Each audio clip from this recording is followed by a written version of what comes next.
I don't know what feedback protection is, but it's running it, so. Alright, you ready? I'm ready. Are you ready? Ladies and gentlemen, boys and girls, children of all ages, Welcome to the most must-see WWE talk show in history. Welcome to The Too Sweet for life. Podcast. Back for the first time. As you can see, I now have a special guest referee here with me today. Would you like to introduce yourself, or would you want me to introduce you? I feel like you're probably pretty good introduction guy. Are you sure about this? Because I've never given anybody an introduction before. I think you may be... Have you ever heard me introduce myself? Exactly. Okay. Well, do you want to do it to where you introduce yourself and then I introduce you? Or I can introduce you and then you attempt to introduce yourself? Let's do it that way. I just want to see, I want to get a feel of the room, feel of the crowd. You know what I'm saying? We got a lot of beautiful people in here tonight. Okay. This guy over here is wearing a red and black mask. Thinks he's Kane. I don't know why you said dude thinks he's Kane. Okay, so I have a special co-host with me today. Longtime wrestling fan, so he says. We have no actual proof of any of this, but his knowledge today is up to par, so I completely agree with it. I guess this would be the first special guest / co-host that we've ever had here on the Too Sweet for Life podcast.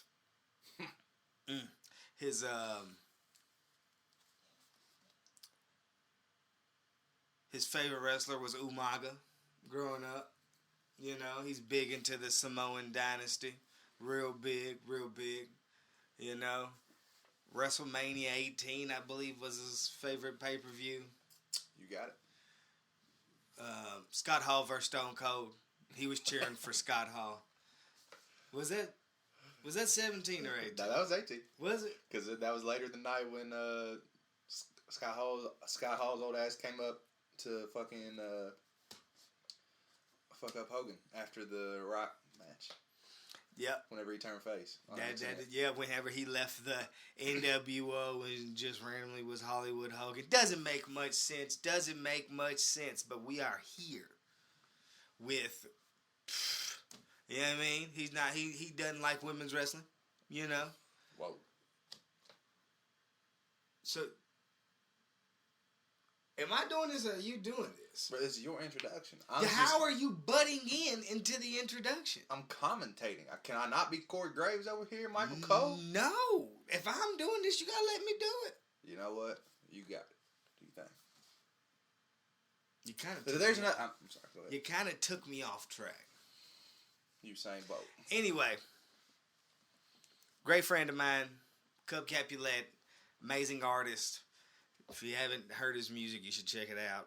I promise you, not even so much just the music, just anything he does creatively is brilliant to me. I believe if it's brilliant to me, it will be brilliant to you. You know, between the fucking visuals he does, between fucking just everything in general, and on top of the fact that he is a wrestling fan like I am, and not just a WWE wrestling fan, a actual wrestling fan.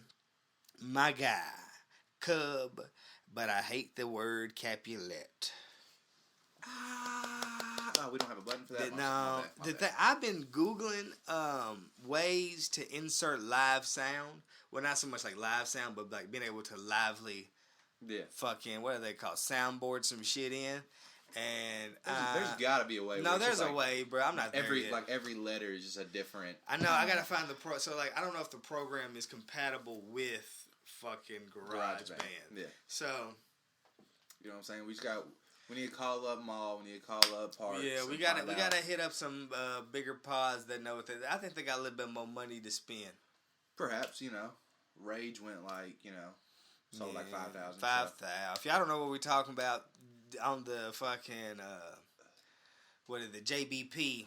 There's another podcast out there that covers pop culture.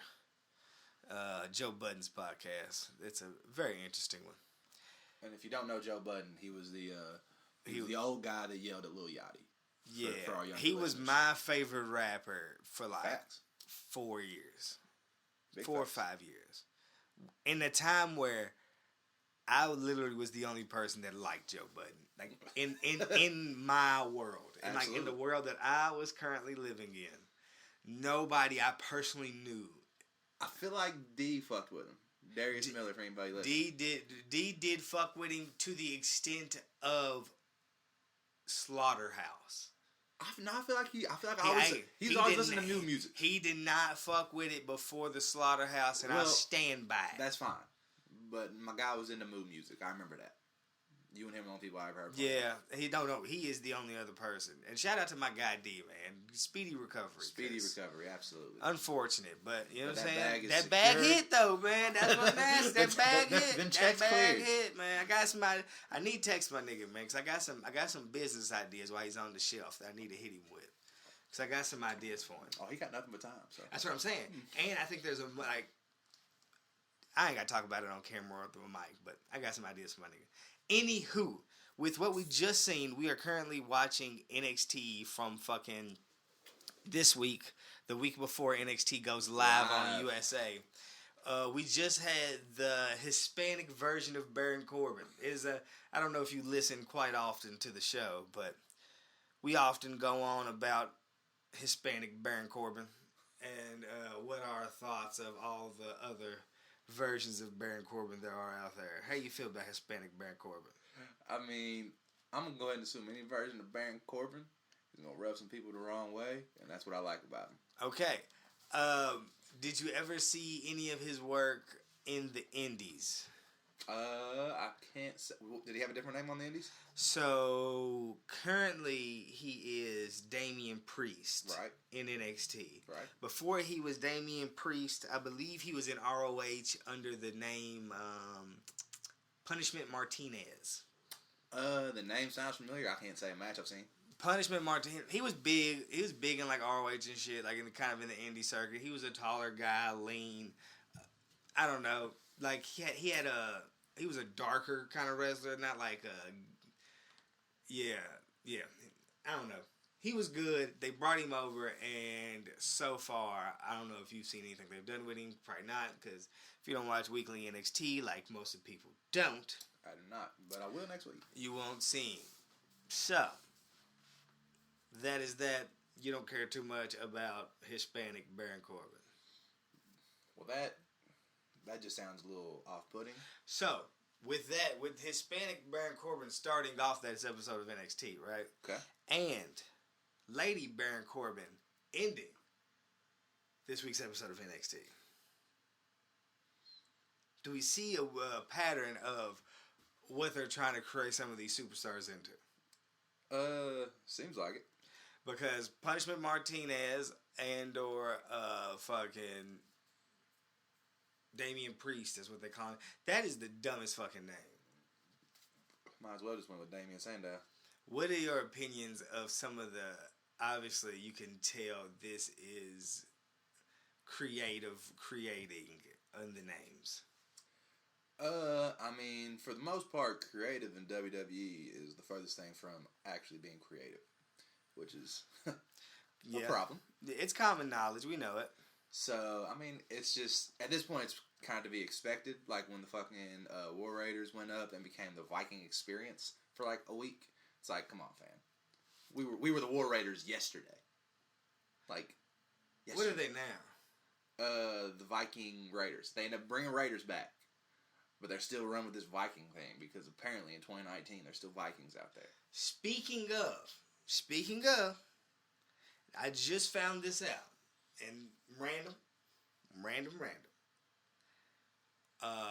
Homegirl that was in the Riot Squad. Sarah Logan. I just threw one of the names out there. I'm glad we got it. Kentucky. Right. Hometown. Tucky. Is a Viking. Elaborate? I didn't know Vikings were still a thing, so... She. Okay. I don't know how extensive their relationship is, whether it's engagement, marriage, or just dating. But she is in a relationship with the slimmer Viking Raider. Okay. Now, again, I've alluded in previous episodes that Sarah Logan, her look, her gimmick, her appeal, It goes. It goes. Why have they not just went ahead and put them together? Because Vince does not like throwing He likes fucking with couples, unless you're the biggest of the biggest stars. Like Becky and Seth, cool. Y'all don't even want to be on TV. We don't care. We're gonna throw you out there for some dollars. Anybody else, he gonna separate you on brands. He gonna do everything he can do to fuck with you. I don't know why he has like an obsession with doing that. No, the thing I think what they've gone more towards here recently. What you're saying was a thing, but more recently, I think to keep their top guys happy, they're allowing the relationship couples to stay on brand. That's why fucking Aleister Black got moved to SmackDown. Well, do you not remember how that all went down? Because they separated. All right, there was like a whole chain of events. They separated Andrade and Charlotte. I guess Charlotte made a fuss about it. So they brought back Andrade, but they had to send somebody over to Raw. And I think it was Ricochet. So they had to separate Ricochet and Aleister Black, who were supposed to be a team. And now Aleister Black had to stay on SmackDown because of Selena Vega. And here it was a whole mess. It's like they didn't think about this beforehand. I'm just saying though, all of these relationships, all of these couples, they are fucking in the same shows, you know. They're here. Fucking Gargano and Candice LeRae. You know what? I don't know why every time I go to like say Candice LeRae, I can't get it out. So I just get Candice out, and then I go to get the last name out. But I instantly go to Lacey Duval. But I don't know why.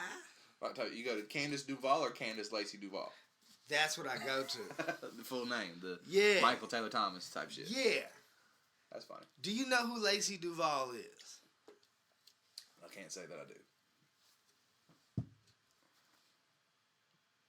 Adult actress. Okay. African American adult actress. I guess that's what you would. Oh, surprise, surprise. I don't know what was going on, but my NXT started over, and boom, again. Damian Priest. We're right back to fucking Hispanic or Native American Baron Corbin. It's a very interesting. Yeah. Very interesting. So, yeah, I found out that Sarah Logan and Homeboy in a relationship, and as soon as I seen it, like, it clicked. And I was fucking mind blown. Because I was like, I had a hunch, but sometimes, you know, when you're not in control, you just kind of end up looking like some shit without intentionally looking like some shit, you know? Absolutely. So I think that, like, that was her gimmick well before they even came into the company. And before they came into the company, the way they dress is kind of similar, but it's not like, you know, it obviously is more so Viking inspired. And her whole gimmick, even for some reason being in the Riot Squad with, that's a weird group because they all three got different fucking... Totally different gimmicks. It's like, I don't even know if y'all stand for the same thing. Like, somebody came out here with a fucking rabbit hot skirt on. This chick got on fucking leggings and Jordans and fucking overalls with a colorful tongue. And this chick only got one leg sleeve. She got the cane sleeves on the fucking pants. She got cane sleeves and a half-shaven head. It's some weird shit going on in the fucking Riot Squad. Always was. And it was definitely some weird shit going on in the submission sorority. Yeah. Just 3-woman groups. They're weird. Very. What's another 3-woman group? Fucking Absolution for a couple weeks. That was weird. Super weird. PCB. Or was that Submission Sorority? Same thing. That's what I thought. Yeah. Weird. What was the name they gave to like Sasha and them whenever they came out? Because they actually gave them a name. It was shit, but they gave it to them. They're like BFFs. Was that it? Yep. Okay. BFFs. That was a weird joint. No, was it? I don't recall. I can't remember the name. I remember. Hold on. We talking about in NXT when they debuted. No, when they debuted on the main roster, and they sent Becky and Charlotte with Paige to do PCB, and then it was Sasha, fucking maybe Natty and somebody else. Oh man, I don't even remember the name, but that was some bullshit. Oh, that was some bullshit. Damn, that was some bullshit. What was it? I don't remember. I don't recall. But fucked me up because I didn't put two and two together that they could be a relationship. Yep. Found out there was a relationship, and I said makes sense. Even so much so that the 3 stripes painted on the fucking face. It's like, damn. Never even caught it. They both got the exact same 3 fucking stripes. Them two and what was the black stormtrooper that switched sides in Star Wars? Finn. Yeah. That nigga. Them the only 3 people with the 3 stripes on their face. That's it. And Scar from Lion King. Mm-hmm. But you know how he got that. You know. I would say Joker, but only had 2. 1, 2. Damn. Crazy. Crazy. Anywho. You watched any weekly wrestling? Raw.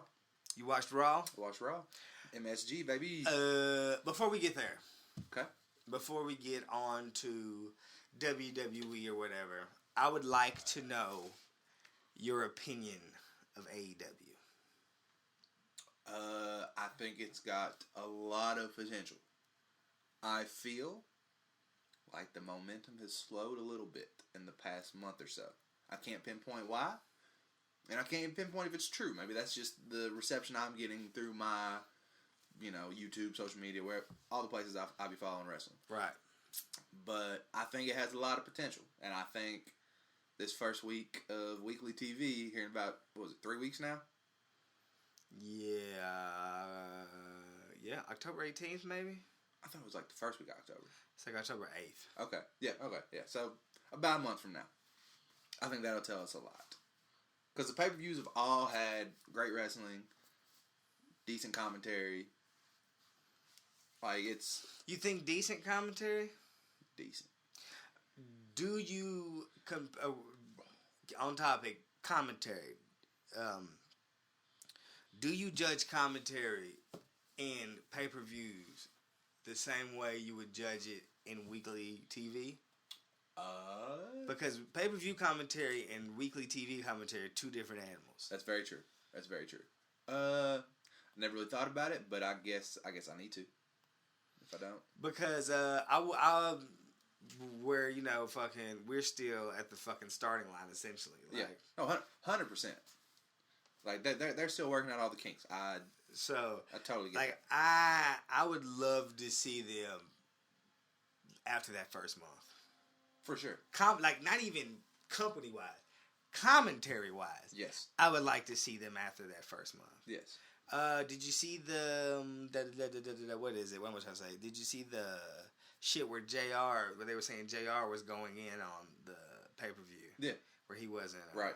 Where he was kind of like burying the pay-per-view as it was happening. Yeah. Yeah, I saw that. How you feel about it? I think that's where a lot of my issues are coming from. I have not enjoyed JR on AEW so far. And I think that is where my problem stems from. Because they went out and got the biggest name you could possibly get in commentary. Yeah. And he's not delivering. It's JR. I think it is. That's my problem. The other guys I haven't paid as much attention to because that's sticking out like a sore thumb to me. JR is not he invested. doesn't seem as enthused at all. He's not invested. He's catching a check. He's getting the check. Where it's weird because it seems as if everybody else is quote unquote, how would I say, all in. I see what you did there. You know? But because it's like Excalibur, I love Excalibur. Yeah. Excalibur's like, and the other cat, they went a different route because I don't think he's like, he's not like a wrestling mark or anything of the sense. He's just like, I think somebody who's been good talk. Yeah. So, and the fucking one, the end all be all, the fucking Tyler Rowe was supposed to be JR. Right. And he's just not doing it yet. But my thing is, I know he still got it. I heard what he was doing for New Japan for a couple years, just a year or two ago. I heard what he was doing when he would come back and do the brief stuff for WWE. He still got it. He's just got to care. No, hear me out now. My opinion, and I just formed it right now. Okay. Do you think this is a case of old head not respecting the young niggas in the game. That's not where I thought you were going, but it could be. Where But- like he is how do they say, not in the culture anymore. It could be. The spottiness of the wrestling. The fucking like where it's just like hot spot. We're just not like we're practically showboating through fucking 10 to 15 minutes of a match. He's not necessarily used to calling that.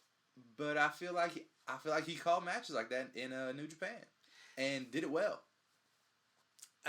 Not to the level of where they're taking it currently. Like, the most wildest matches he's ever had to call in Japan would include the Bucks. Yeah. He is not used to a Joey Janela fucking... Yeah. You know what I'm saying? Did he call the... do you remember that the UK Championship at a TakeOver Chicago a couple years ago, done in Bait? Did he? I think he did. And I feel like he was really good at that. And that was a spot fest.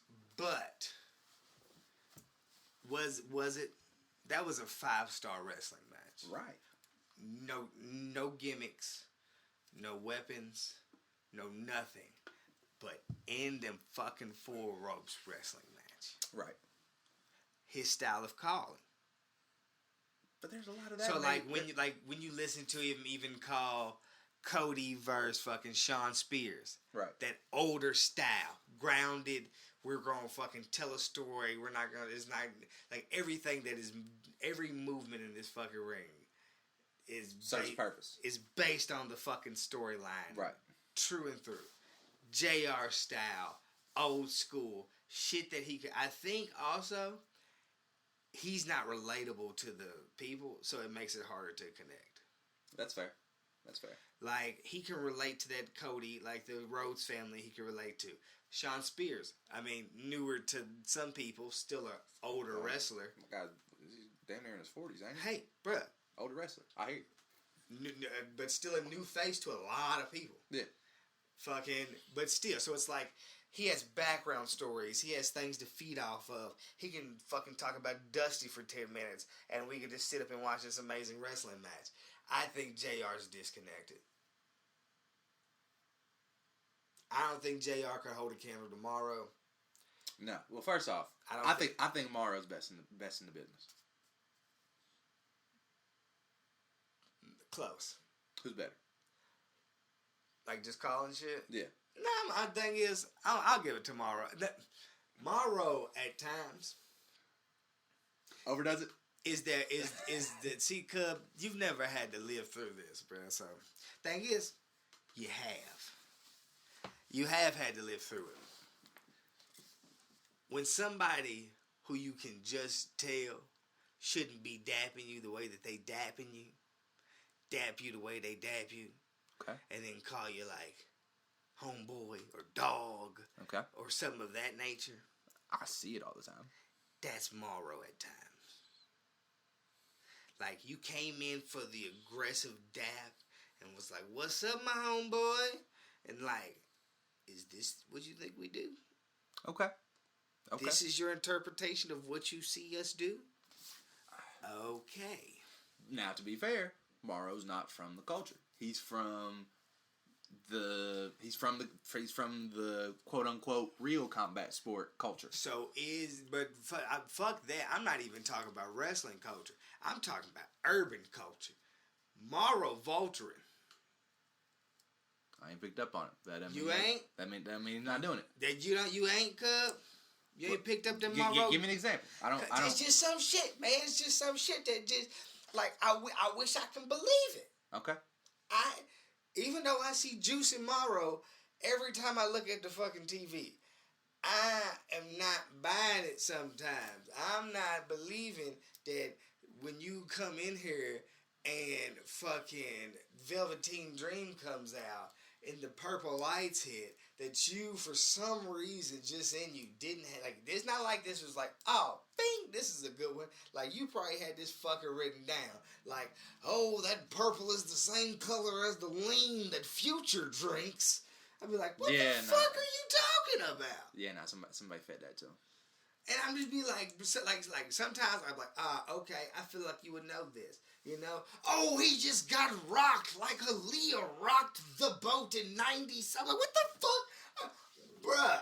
Yeah, no, I get it. I totally get it. Sometimes I just be like, you had to get this one off? A simple Mamma Mia is good enough for me. That's fair. Because he got that one down. And I'm like, oh, yes, I can't believe it. I love it. But then when he's like, he's going to say, then he'll just go left. I'm just like, huh? Okay. Time out. Was he the... what's the fucking... What's the movie with where the dude's got the song, but it's like silent song? Pootie Tang. Was he the one that made the Pootie Tang reference on Naomi a couple years ago whenever he was still on SmackDown? Yes. And I think everybody in the room was like, hold up. I remember it was like me, you, my friend TJ, a bunch of us were in there watching. We all like stopped and were like, hey, where'd that come from? Bruh. Okay. Sometimes, bruh. I'm buying in. Bruh, when he was calling that Triple H match and Stephanie threw Triple H the sledgehammer, he said, oh my God, Steph just threw him the hammer like Diddy did Sean Poe. I said, what? Where did this come from? He didn't say that. Okay, he did. But hear me out. You can see it. It sounded like and that's why JBL was coming at his neck, because JBL a real enthusiast. JBL Very really so. in the streets, you know. He also a bully. JBL probably was trying, like, maybe, okay, I'm not even gonna vouch. JBL was bullying that nigga, but he probably thought it was funny. And do we sympathize? Yes, because obviously, if he spoke up and was like, "Hey, cut it out," and he didn't cut it out, then it's fucked up. But if my nigga was just getting them jokes off and homie took it the wrong way. I mean, nah, there's always that gray area. So yeah, you never want to you never want to victim shame, and you never want to. But I feel like we've heard these stories about JBL before, so. But JBL reaches out to the youth for black community. He does. I appreciate it. I gotta commend him for that. Shout out JBL. It's just weird, bruh. Remember Chappelle was talking about that? But he was like, he's superhero. He just rapes a little. He just rapes a little, you know. But he saves more when he rapes. So it's like, do we justify? For JBL, I'm gonna go no, just because I'm never a huge JBL fan. Really? Bro. You're not a heel fan. JBL embodies everything you hate about your hometown. Facts. Maybe that's the problem. He got them horns on the fucking front of the car, and I'm like, you know what? I'm out. Okay, so I think my appreciation from JBL came in the APA area. With fucking so like Ron Simmons. Even before like APA, I mean when it was still like fucking, they were the Accolades essentially, and they were part of like the Ministry of Darkness. They were fucking with Undertaker. They were doing all that shit.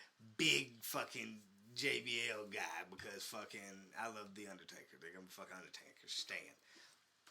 Roll with that. They became APA. They did all that shit. I'm still riding with JBL. Even then when he switched over back to fucking JBL and became fucking Rich Tycoon. Fucking Texas big shot JBL. I was like, you know what? I don't mind this. I like it. I like the character in wrestling that I always like is the wealthy asshole. It's a good character. I always think that's Vince just putting himself on other people. You think? I think that's always him being like, I got a good idea. But like Vince is a character. I'm aware. That's what I'm saying. Like, but I think he knew that character would work so well that he gave it to people beforehand. But he ran with it and then he gave it to other people. He never did it the way it's supposed to be done. Because other than the fact that we know Vince is wealthy for owning the company, has he ever done a stunt like, oh, look at my money? Didn't he give away like $1 million on an episode of Raw or some shit? Quote unquote gave away. But still, but that's a stunt. Nah, but he ain't pulling. I remember when Alberto Del Rio was pulling up in them things every fucking week with a butler, and he wiped that bitch down. That's a stunt. That right there. JBL put up in the long daddy. He did. What's up? Big money. My thing is, I liked the character JBL. Didn't love. There was only 2 matches I think I ever liked from him in the JBL era. Who has a better clothesline? A better clothesline? I'm gonna tell you.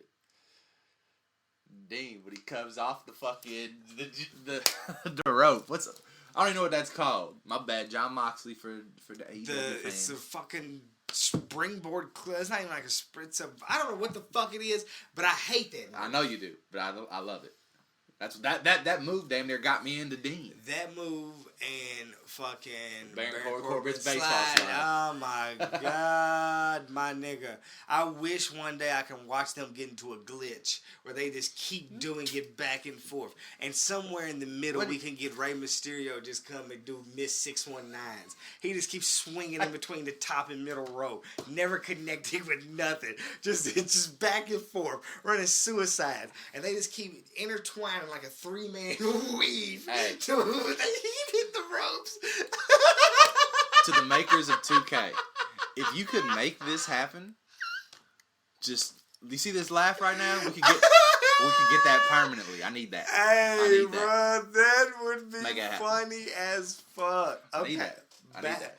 Back to Jim Ross being fucking disconnected. First off, I have a theory on this. Okay. Have you ever heard the theory that back in the 90s, Vince McMahon sent Vince Russo to WCW to implode it from the inside? You think?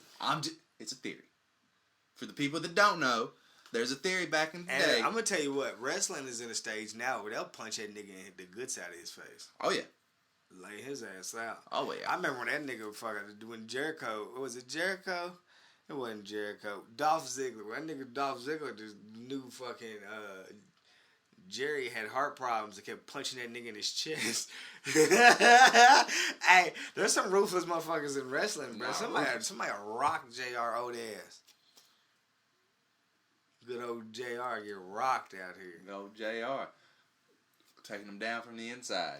So, my personal opinion overall is, it's still new. You know? No, 100%. I have no expectations.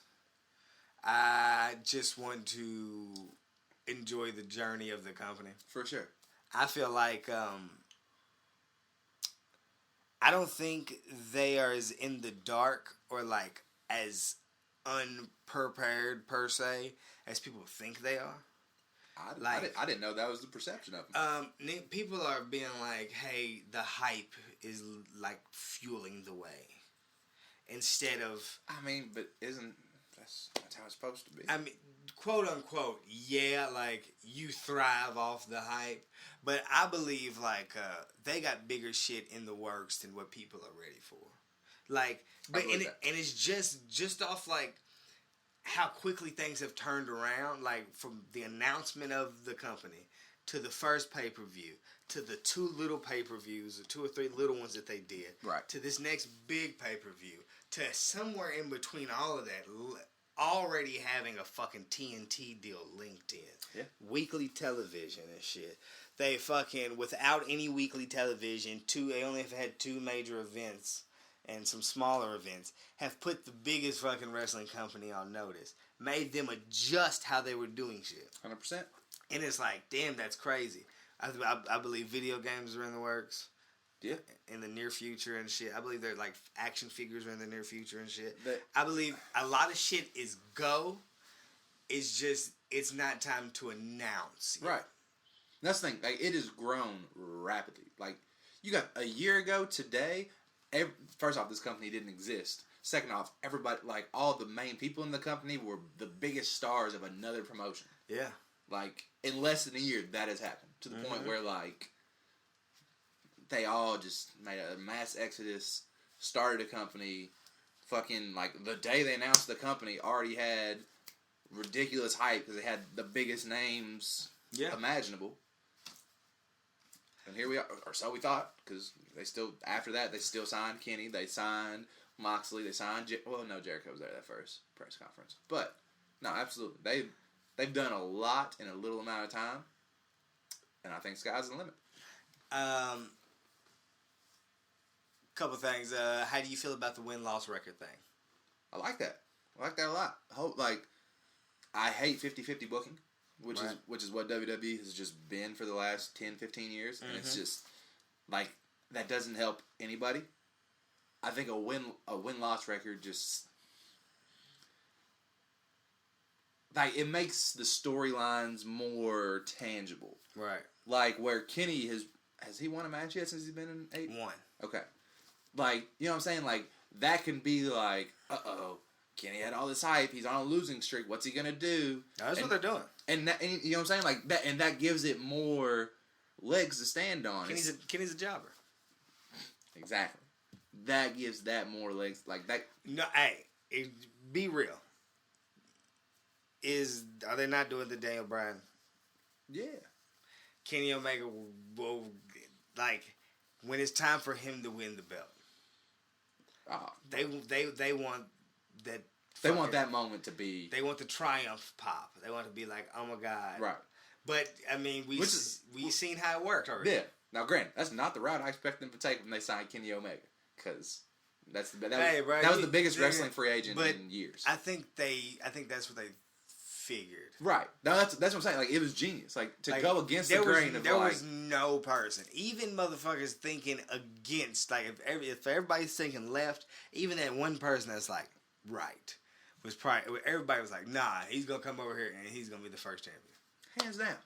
No ifs, ands, or buts. Thing is, like, the WWE fans that are crossing over, that never watched New Japan, never knew anything, they're seeing Kenny as this. Like, they're in for a fucking show once, like, he gets on a roll. And that, like, the fact they had the foresight to think that is crazy. I truly believe that once they get their ducks in a row, like, talent-wise, right, where they have talent, they have, like, top guys, select few, they have a lot of mid-card talent. A lot. Like, I feel like once the elite versions of, like, who are their biggest niggas are in the company, I feel like once that gets established, it's going to take a whole new turn. 100%. Because, the booking becomes a lot different then. Yes. So, like, it becomes interesting. How you feel about the Moxley injury? Shitty timing. Did you see the promo Kenny cut when he found out? I did not. Really good. Okay. He pretty much was like, I commend you for what you did. You came here, you did what you did, you said you was ready for a paradigm shift, but it pretty much seems like you've just been doing a Kenny Omega fucking following in my footsteps tour. And I was like, damn. He was like, you wanted to fucking do this, you wanted to go to Japan, you wanted to enter a tournament, how'd that end up? He said, I entered the tournament, won it my first time.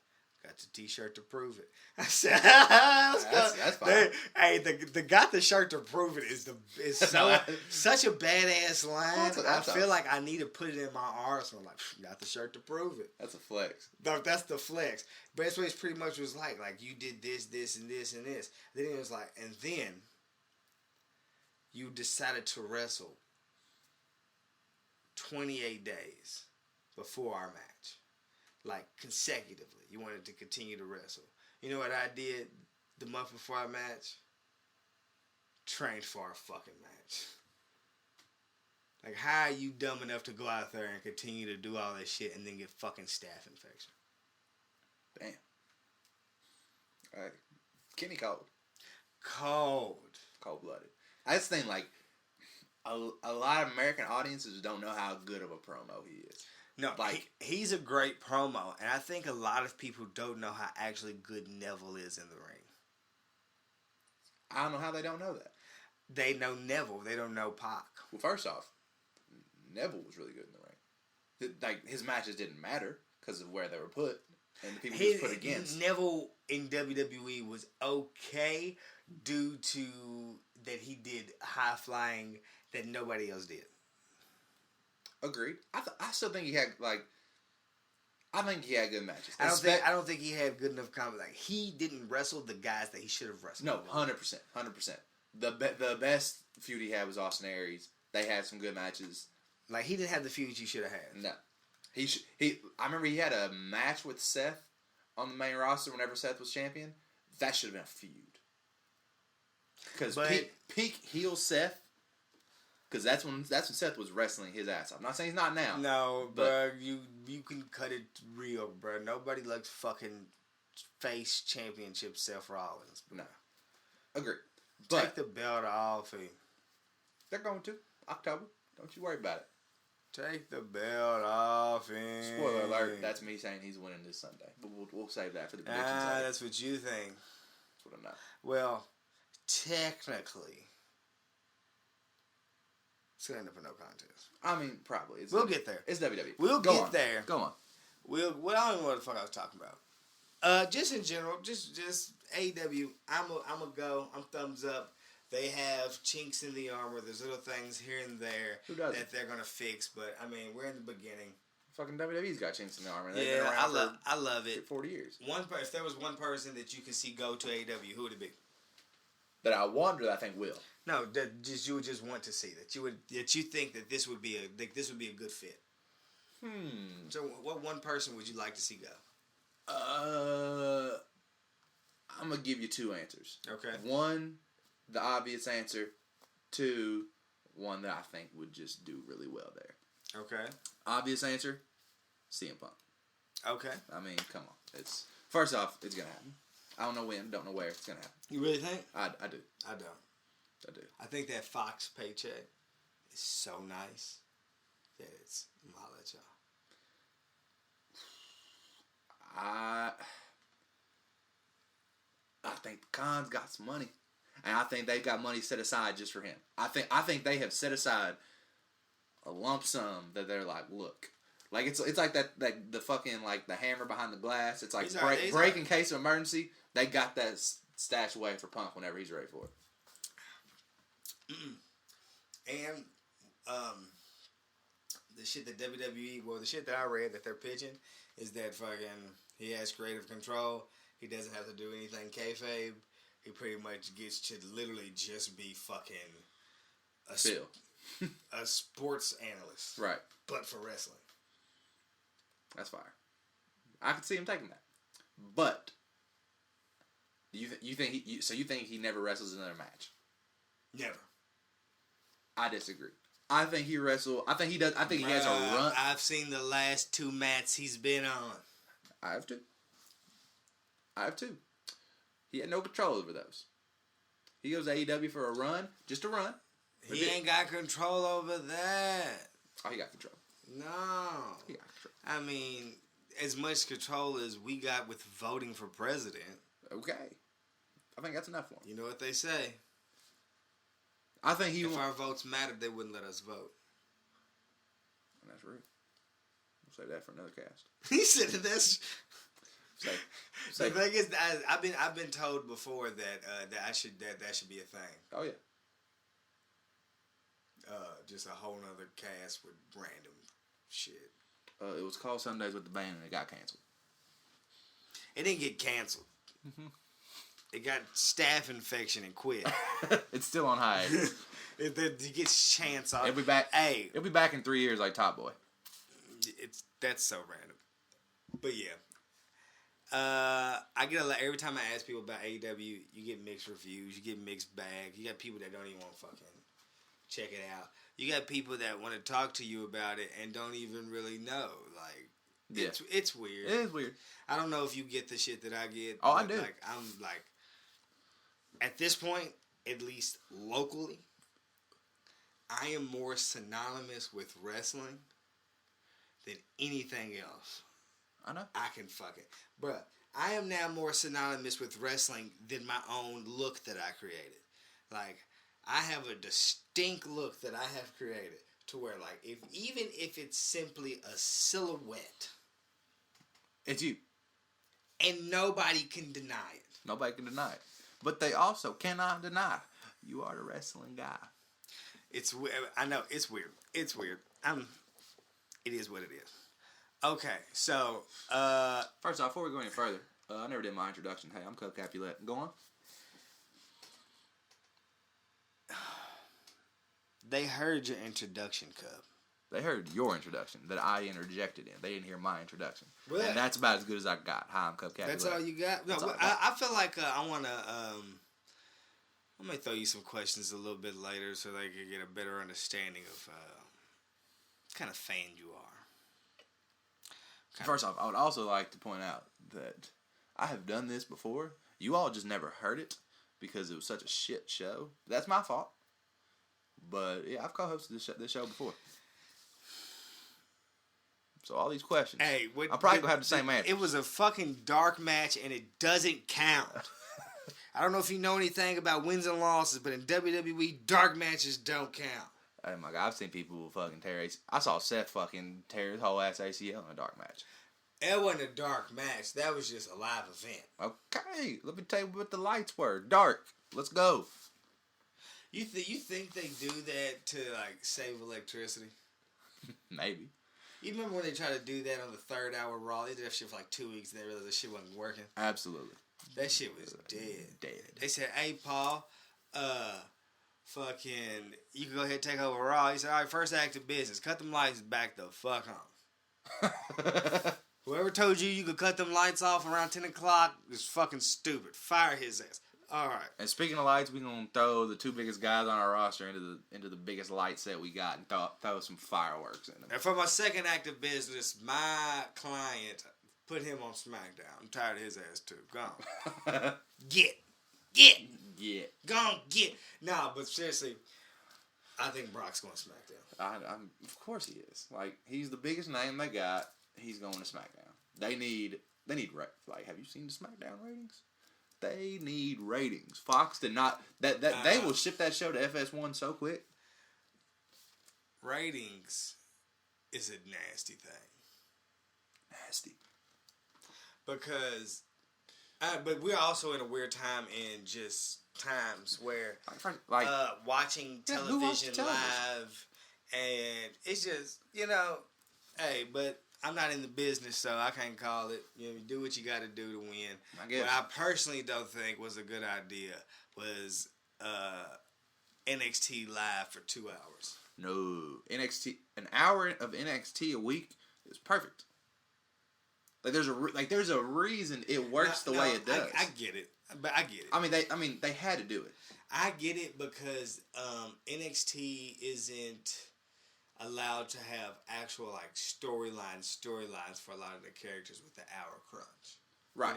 So where each week we'll get 2 promos, an in-ring promo and like a backstage promo.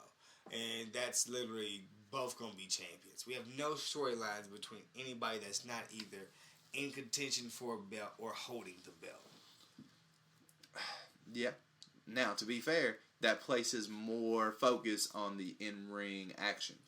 And I think that is kind of what has made NXT NXT. So now, moving on from AEW to NXT, they are now in competition. Yes. NXT is now main roster. Yes. How do you feel? That's worrisome. Is it? Or is it to the point now where what they were trying to put SmackDown as? That it gets to do for NXT. I agree. Hear me out. I have a feeling Vince is going to have too much in it. You ready? No. Triple H has came out and said, false. Vince has nothing to do with NXT still. Only thing Vince is a part of is live, like literally putting it on TV. Like the show is still run by Trips. It's still the way that they want to run it NXT style. Only thing Vince had to do with anything is, all right, let's put this call up USA and Fox. Let's do the bidding war. Do what we got to do. Okay. I hope that's the case. Are you ready? I'm ready. I'm all ears. So Gargano, okay, officially announced, going nowhere. Okay. No longer there's no longer moving up. Right. There's only the draft essentially. NXT is a main roster now. Okay. So With that being said, I see them putting certain like big name superstars on NXT. I can see that too, and I'm here for that. Cesaro. 100%. Put that man on NXT and let him do what he does. First off, that was going to be my second name to AEW. But go on. Cesaro will be moved to NXT. I believe that's amazing. I believe that Tyler Breeze and Fandango will become a more prominent part of NXT. But so they're back on NXT, aren't they? Yeah, they're like, but they haven't like staked. They're like, Tyler Breeze had a North American title match, didn't he? but fucking Cesaro's also had like they've brought down motherfuckers to have title matches, but they lose. But I think that is because like obviously you're not gonna have him fucking whatever. But now I think it's to that point. So I think NXT will be the place for the tag division. Okay. Kevin Owens going to NXT. I would love to see it. It's happening. He's about to be where NXT is main roster. I believe KO pops up. I believe he is now NXT. Does Finn come back as NXT? No. Finn comes back and joins the club. I would like to see that. Do you want to hear my idea or what I believe they are going to do with this Kevin Owens shit? Absolutely. Wednesday. Okay. We got Velveteen Dream versus Roderick Strong. Yes, we do. North American Championship match. I believe that is when the feud between Kevin Owens and Velveteen Dream starts. I'm here for it. I also believe that's when Kevin Owens submerges as the true leader of Undisputed Era. You put him back with fucking Adam Cole in it? Hey. So, like, Kevin Owens, head honcho, Adam Cole, NXT champion, Roderick Strong, North American champion, fucking Red Dragon, the fucking tag team champions. That's a crazy faction. Oh, that's the faction.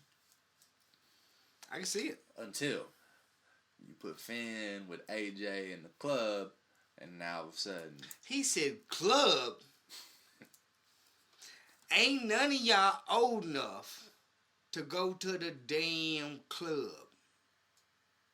Now get out of my face before I bust a club in your butt. You know who said that? I've heard it. I can't recall. Michael Keegan. Was it on Key and Peele or was it on On Key and Peele. Okay. He was substitute teacher. Yeah. And there was the second one. That had me fucking weak.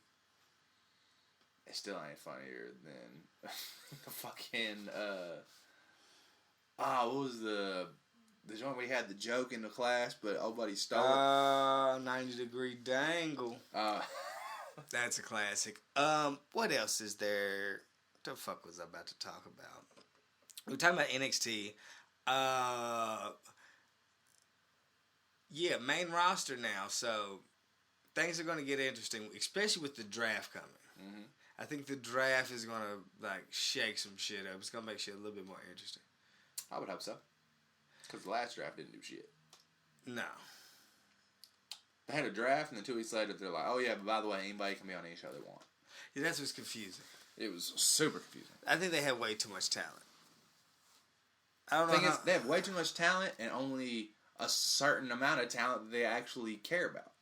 That's what's weird.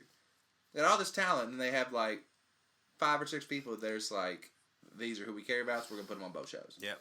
NXT is live for the first hour, and you got to jump to the network for the second hour for like the first couple weeks. Right. Why? Because they want to start doing the head-to-head when AEW comes around. Why? I don't know. I would go ahead and get a jump on it, personally. NXT is not more entertaining than AEW. As currently constructed, no. Hopefully Tripp's got something up his sleeve. Name somebody in NXT that's entertaining. Like, just strictly entertaining, not a great rep. Like, Just entertaining. just box office. You got to see him. Yes. Velveteen. Anyone else?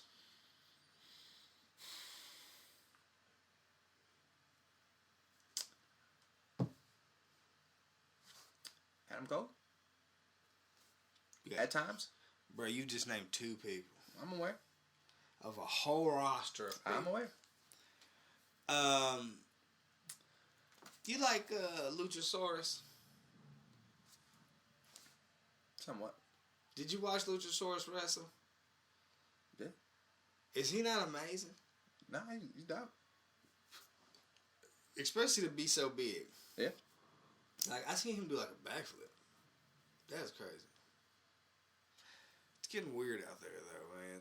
Wrestling's getting weird because I don't know what WWE's doing, but I don't think they know what they're doing. I don't think they do. I think they go week by week. I guess let's just get into some weird shit. Shit that I think is weird. This is a segment that I usually go through where it's just like, this shit doesn't make much sense to me. Okay. You book a championship match. Okay. You book it around the champion winning another set of titles with somebody else. And you haven't faced that person? So now, 2 matches at a pay-per-view that's specifically made so all the championships are defended. Yep. You have the same 2 people when you have so much talent out there. When you have real tag teams out there. Huh? Yeah, it don't make no sense. That this is not going to make sense. When they lose these belts, Braun could win the tag team belts by himself with a 10-year-old, but couldn't retain with Seth Rollins as a partner. That don't make no sense. Because he got along better with the 10-year-old than Seth Rollins. They ain't have no chemistry. They didn't know each other. Hey, bro, sometimes chemistry doesn't mean history. They ain't had no history either. My guy's 10 years old. You get the math there? Told my story. Made his story. Yeah, I just went through 3 classes, bro. I know. 3 classes. So if they were to lose the belts, right? Okay. They would be losing the belts to fucking Ziggler and Robert Bobby Roode. right. They have no tag team name. Right. This is what I think they go for. Okay. Claw money. He used to be in a tag team called Beer Money. We have completely moved past that. We're in a new age. Claw money. Dolph Ziggler's a little bit more bougie. Yeah. Looks like a claw guy. Speaking of claws, I'm going to order me a claw through Postmates real quick. You want anything? No. All right. While we're here, do you now see female Baron Corbin? Not fucking Shayna Baszler, but what's her name? Rhea Ripley. Yeah. Wait till you see her. You're going to be like, you know what? Look at her. You keep looking away, bro. I'm trying to order my claw, Well, bro. shit. You should have been ordered it, bro. Do you see her? That's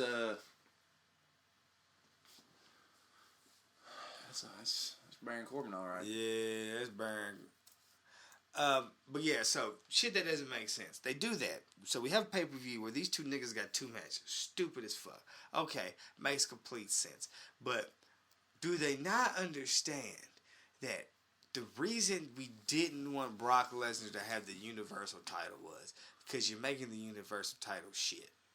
You're making it mean nothing. Your champion's not around. He's like, it's just, what is we doing with this belt? Right. So then we get the belt off of him. Obviously, it's not because fucking people are upset, but because he has other shit to do. Yep. You get the belt off of him. You put it on Seth, in which, okay, people love Seth Rollins. Yes, we love Seth Rollins, but we don't love this Seth Rollins because this Seth Rollins could suck some dick. Correct. Fucking face Seth Rollins that ain't doing shit, just being a champion, and he was the Beast Slayer. No, you wasn't shit. You was the man. You don't even get the laugh. You're bro. the fucking the man's man, whatever that means. Go, Becky, go get the strap. You know what I mean? Yeah, you gotta watch out. I just want to laugh back. That's all I want. Oh yeah, the Seth Hill laugh is one of the best. So, fucking, they got a tag match, which takes away from the tag belts 100%. because the main focus is will they turn on each other? Yes. Will they retain? Whatever. Okay, so once we get past that, now it's time to focus on the heavyweight championship match, in which nobody gives a fuck about at this point because you've already told us what the next move is, and we're just waiting on that. Yep. You too much. They could walk out to the ring, throw the belt in the air, and say, "See you at Hell in a Cell," and I would be completely happy because I don't give a fuck what's gonna happen. No. I'm just ready to get to Hell in a Cell. It's the only thing I'm here for. They fucked up. Yeah. Like, and the fuck up came in the midst of the Bray Wyatt promo. I'm about to say, did they fuck up by letting the information leak, which information leaks all the time? Or did they fuck up with letting Bray make fun of it on the... They fucked up by letting Bray go for it before the match. Yeah. Agreed. Because it sounded like, we don't give a fuck. No. You want to know the outcome of that match I want to see? The Fiend just showing up and ruining the match. Absolutely. Just go ahead and make fucking... My Postmates arrived.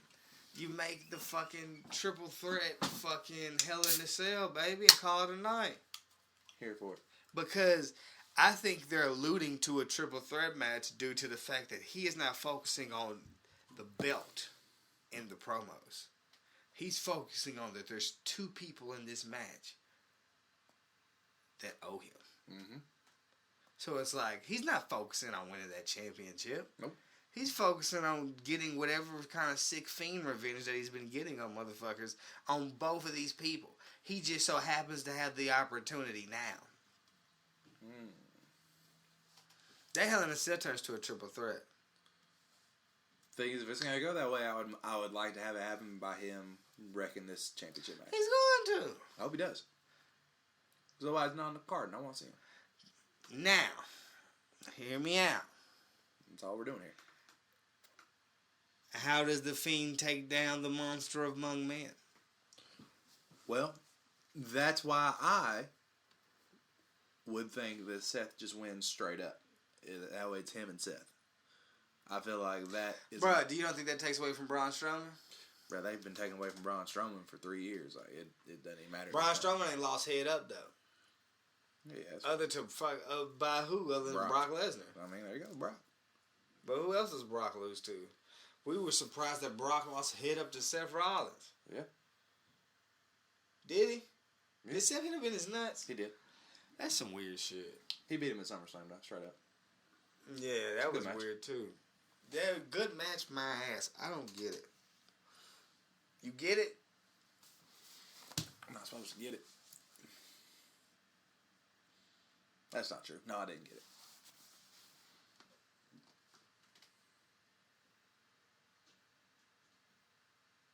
Sometimes, bro. Like, it's just shit don't make sense. Like, you're like... I don't know. Like, I don't know. I don't know, cuz. I don't either. Like, the IC Championship.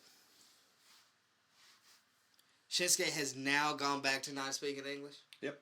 So every time Shinsuke turns heel, he no longer learns English. Yep.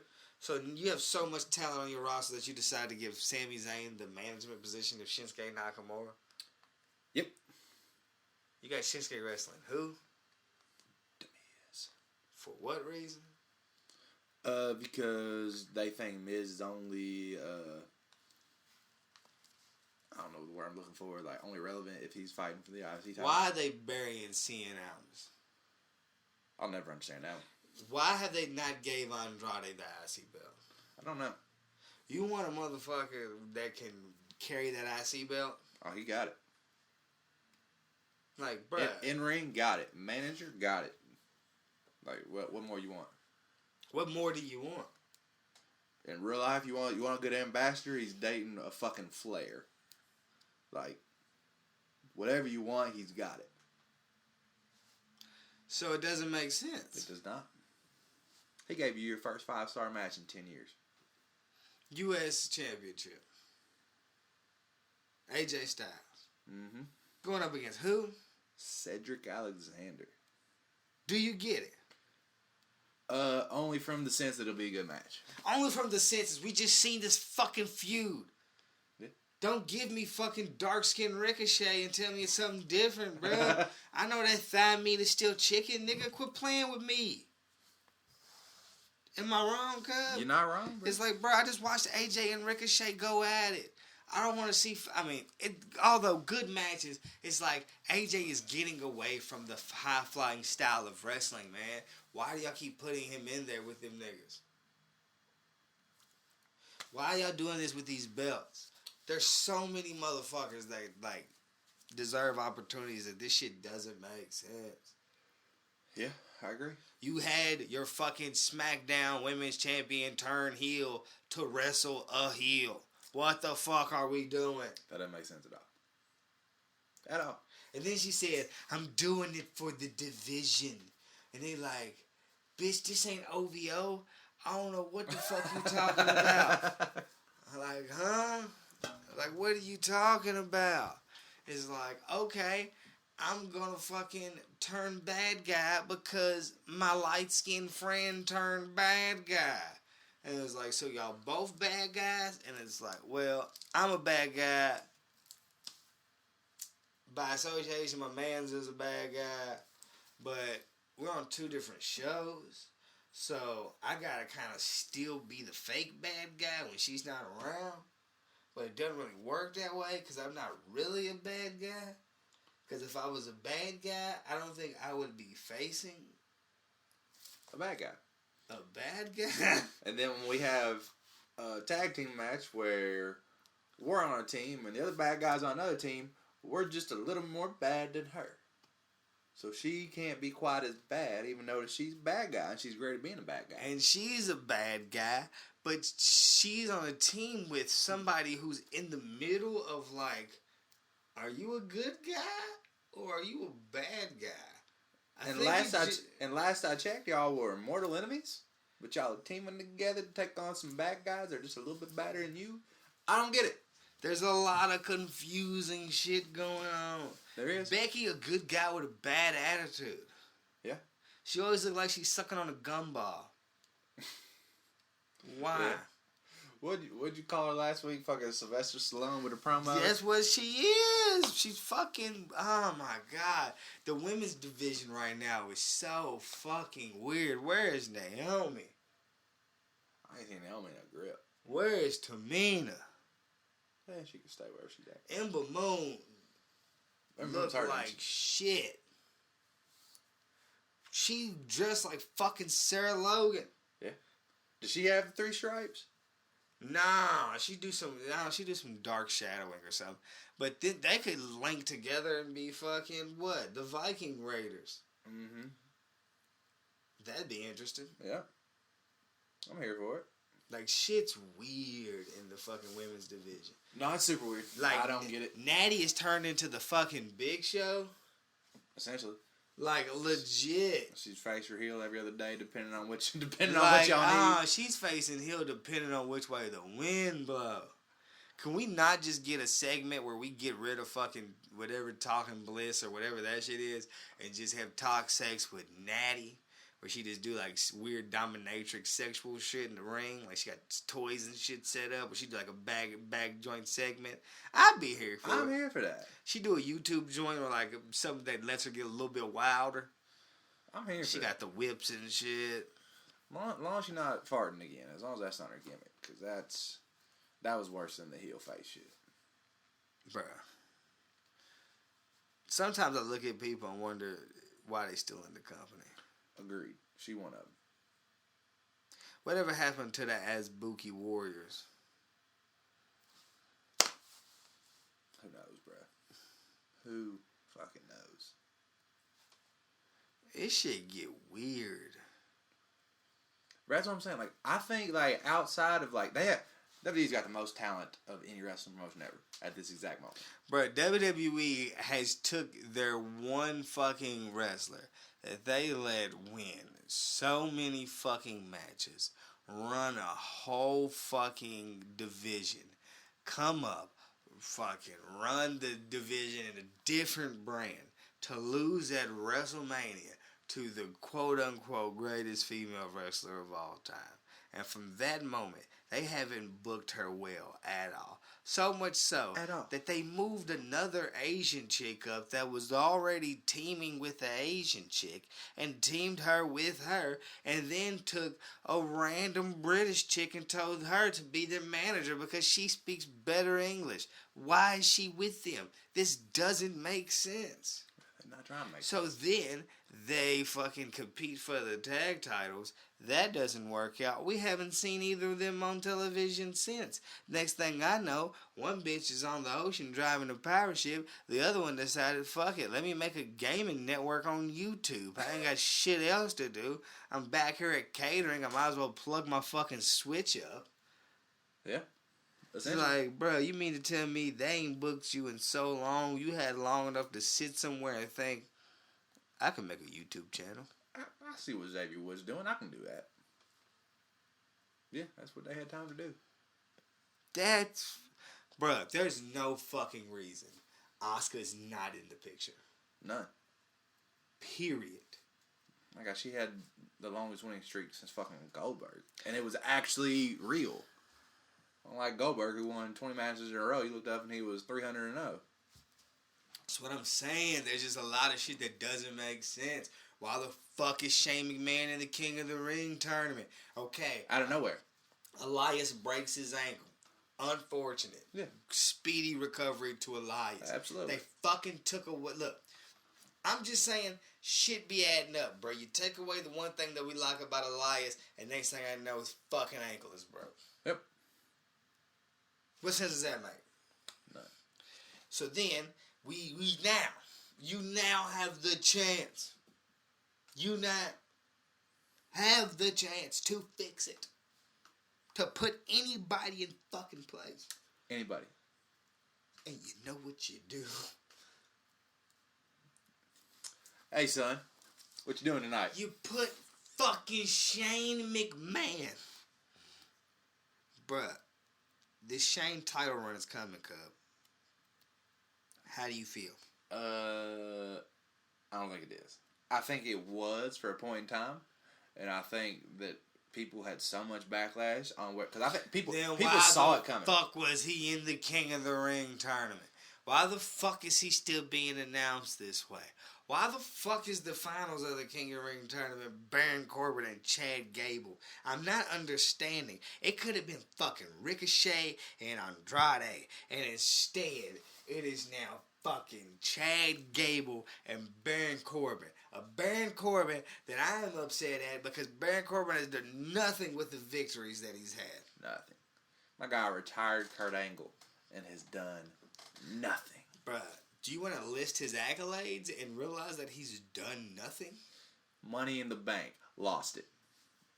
Fucking, Andre the Giant Battle Royal winner. nothing. Shaved his head. Bruh, it's just like, how does he keep doing this and nothing coming about it? It doesn't make sense. He's going to win the King of the Ring tournament. 100%. That's going to springboard Baron Corbin. No. The nigga became Corporate Corbin and started working with the Authority. The Authority dipped out, left his ass, and I was like, they even blamed his dumbass for the bad ratings. Yeah. He's their top heel, and I hate seeing it. Yep. Why? It's Baron fucking Corbin. They need better heels. Way better. They got better heels. Thing is, AJ's a better heel. Bruh, AJ's an amazing heel. Kevin Owens is an amazing heel. Sami Zayn is an amazing heel. You keep running with Baron Corbin because of his size. Vince McMahon is a size queen. 100%. His eyes are bigger than his stomach. Every time. Like, bruh, what are we doing? I ain't got the answer for you. I understand that these niggas are fucking 6'1", but shit, they're gonna give us the best match possible, and is that not what we want? That's all we want. It's all we want. Literally, at the end of the day, that's all we want. Do you think I want to see Stone Cold old ass stunning fucking AJ Styles? I didn't hate that. You think I wanted to see it? Obviously, you did not. You know what the fuck I wanted to see? What happens when a legend returns? WWE, he typically fucks up a jobber. No, he gets attacked by the Fiend. That would have been fire. Monday, Legend comes back. Who's attacked? Nobody. Tuesday, Legend comes back. Who's attacked? Sami Zayn. For fucking what? I ain't got the answer for you. Although, Bray Wyatt does cut a fucking Firefly Funhouse promo Monday. Mm-hmm. Going in on the situation about the title, the contract signing, and whatnot. Makes reference to the rattlesnake. 100%. Says the rattlesnakes are going to do what rattlesnakes are going to do. He doesn't blame the rattlesnake. He is not going to attack the rattlesnake. The rattlesnake is simply just a stranger in the home. Yep. He's going to let him go. The clock says 3:16. He smashes the clock. The clock time changes. 11:19. What does that mean? Hell in a Cell's in October. You ready? I've been curious about this all week, so please give me something. When you look up the debut of Kane the Undertaker's first debut match as the Undertaker in WWE. Okay. Guess what the date is? 11:19. Yep. WWE says Undertaker debuts at Survivor Series, but if you Google it, the actual date of his first debut matches, 11/19. They're saying that he was alluding that he's not coming for Stone Cold. Coming for Taker. But if that's the case, Taker was on the show the next night. I believe we need to buy time. I believe Undertaker retires at Survivor Series. Okay. By the Fiend. I believe he wants to retire in a title match. That's fair. He's earned that. For a title he's never... For a title he's never won. Give the Fiend or Bray Wyatt, quote unquote, the belt. He then challenged Undertaker at Survivor Series. Go ahead, puts him away. Okay. I'm here for that. The torch passing. What should have happened 5 years ago with Mania? Hey man, I was watching fucking Wrestling Tuesday and realized I don't know why this nigga's still walking out here. I haven't known for years. I don't know. You know what? I was about to say I don't know why Goldberg be walking out there, but fuck Goldberg. Feel me? I fucking hate Goldberg. I know you do. And anybody that likes Goldberg, I damn near fucking hate them. You think that's why I'm such a Chris Jericho fan? Probably. But let me tell you who despises Goldberg. My guy Jericho. The GOAT. Top 5 dead or alive? he's headed that way. Headed that way? You make a Mount Rushmore, you don't put Jericho on it automatically? I can find four names over Jericho. Over Jericho? Okay. The only man to defeat Stone Cold and The Rock in the same Same night? night. Hey, I get it. Undisputed champion. Bruh. First AEW champion. I get it. I get it all. I get it. Name somebody in Jericho's class still doing it.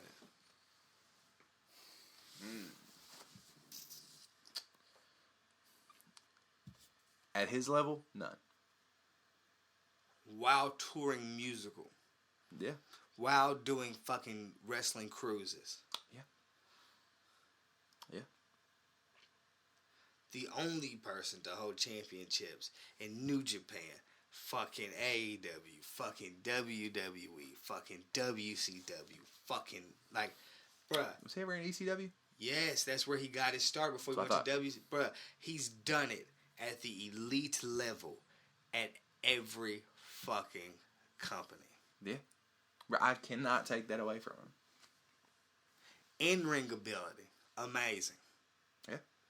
And we're talking about somebody who in stature does not equal a professional wrestler in the textbook professional wrestler eyes. Nope. He doesn't look the part. Nope. So against all odds, He's done what he's done. He's guy's been the man. Through every generation. My guy got a clipboard over. Jericho could get anything over. Anything. Anything. Raw is Jericho. Nitro is Jericho. AEW is Jericho. It's all Jericho. It's all Jericho. Top 5 dead or alive? I'll give it to you. Because, alright. Don't even give me fucking all 5. 2 people above Jericho that are not John Cena, Stone Cold, or The Rock.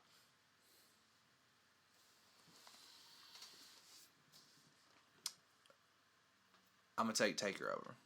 Taker? Taker had he's going on almost damn near 30 years as the exact same character.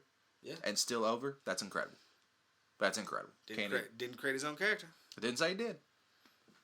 It's incredible. He's got the streak. Taker's resume is signed, sealed, and delivered. I'm gonna put him ahead of Jericho every day. I'm gonna put Triple H over. Triple H over Jericho? I'm gonna do it. Why? NXT. I'm gonna say in ring, they've done about the same. Jericho's done a little more because he's done in different companies. Triple H gave us NXT, bro. That's incredible, You think? bro. Like that's. I think that's following a path that was already cut for you. That path could have gone a lot of different ways. Bro, only thing he did was being like, oh, okay. Y'all like electric guitar in your raps? Bet. I got some electric guitar. Is that not what he's doing? And this is coming from Oh, I know. Triple H. You like electric guitar in your raps. Yeah, I'm a Triple H guy. I You know. know? But you put Jericho on your list. I was yeah, gonna say, man, I know yeah. you're a Triple H guy. Yeah, bro, it's just like the career that man has had is fucking ungodly. I agree. I'm not taking anything away from it. Like, so much so, who else could take hiatuses like he does and the comebacks be such iconic? Yeah. Every time he returns, it's a thing. It's like, shit, Jericho's back. And Jericho never comes back as the same character. Ever. Jericho reinvents himself every fucking time. Who can debut and kill The Rock on the fucking mic? Jericho. Y2J, baby. And the man's amazing. Yeah, he's amazing. I can't take anything away from him.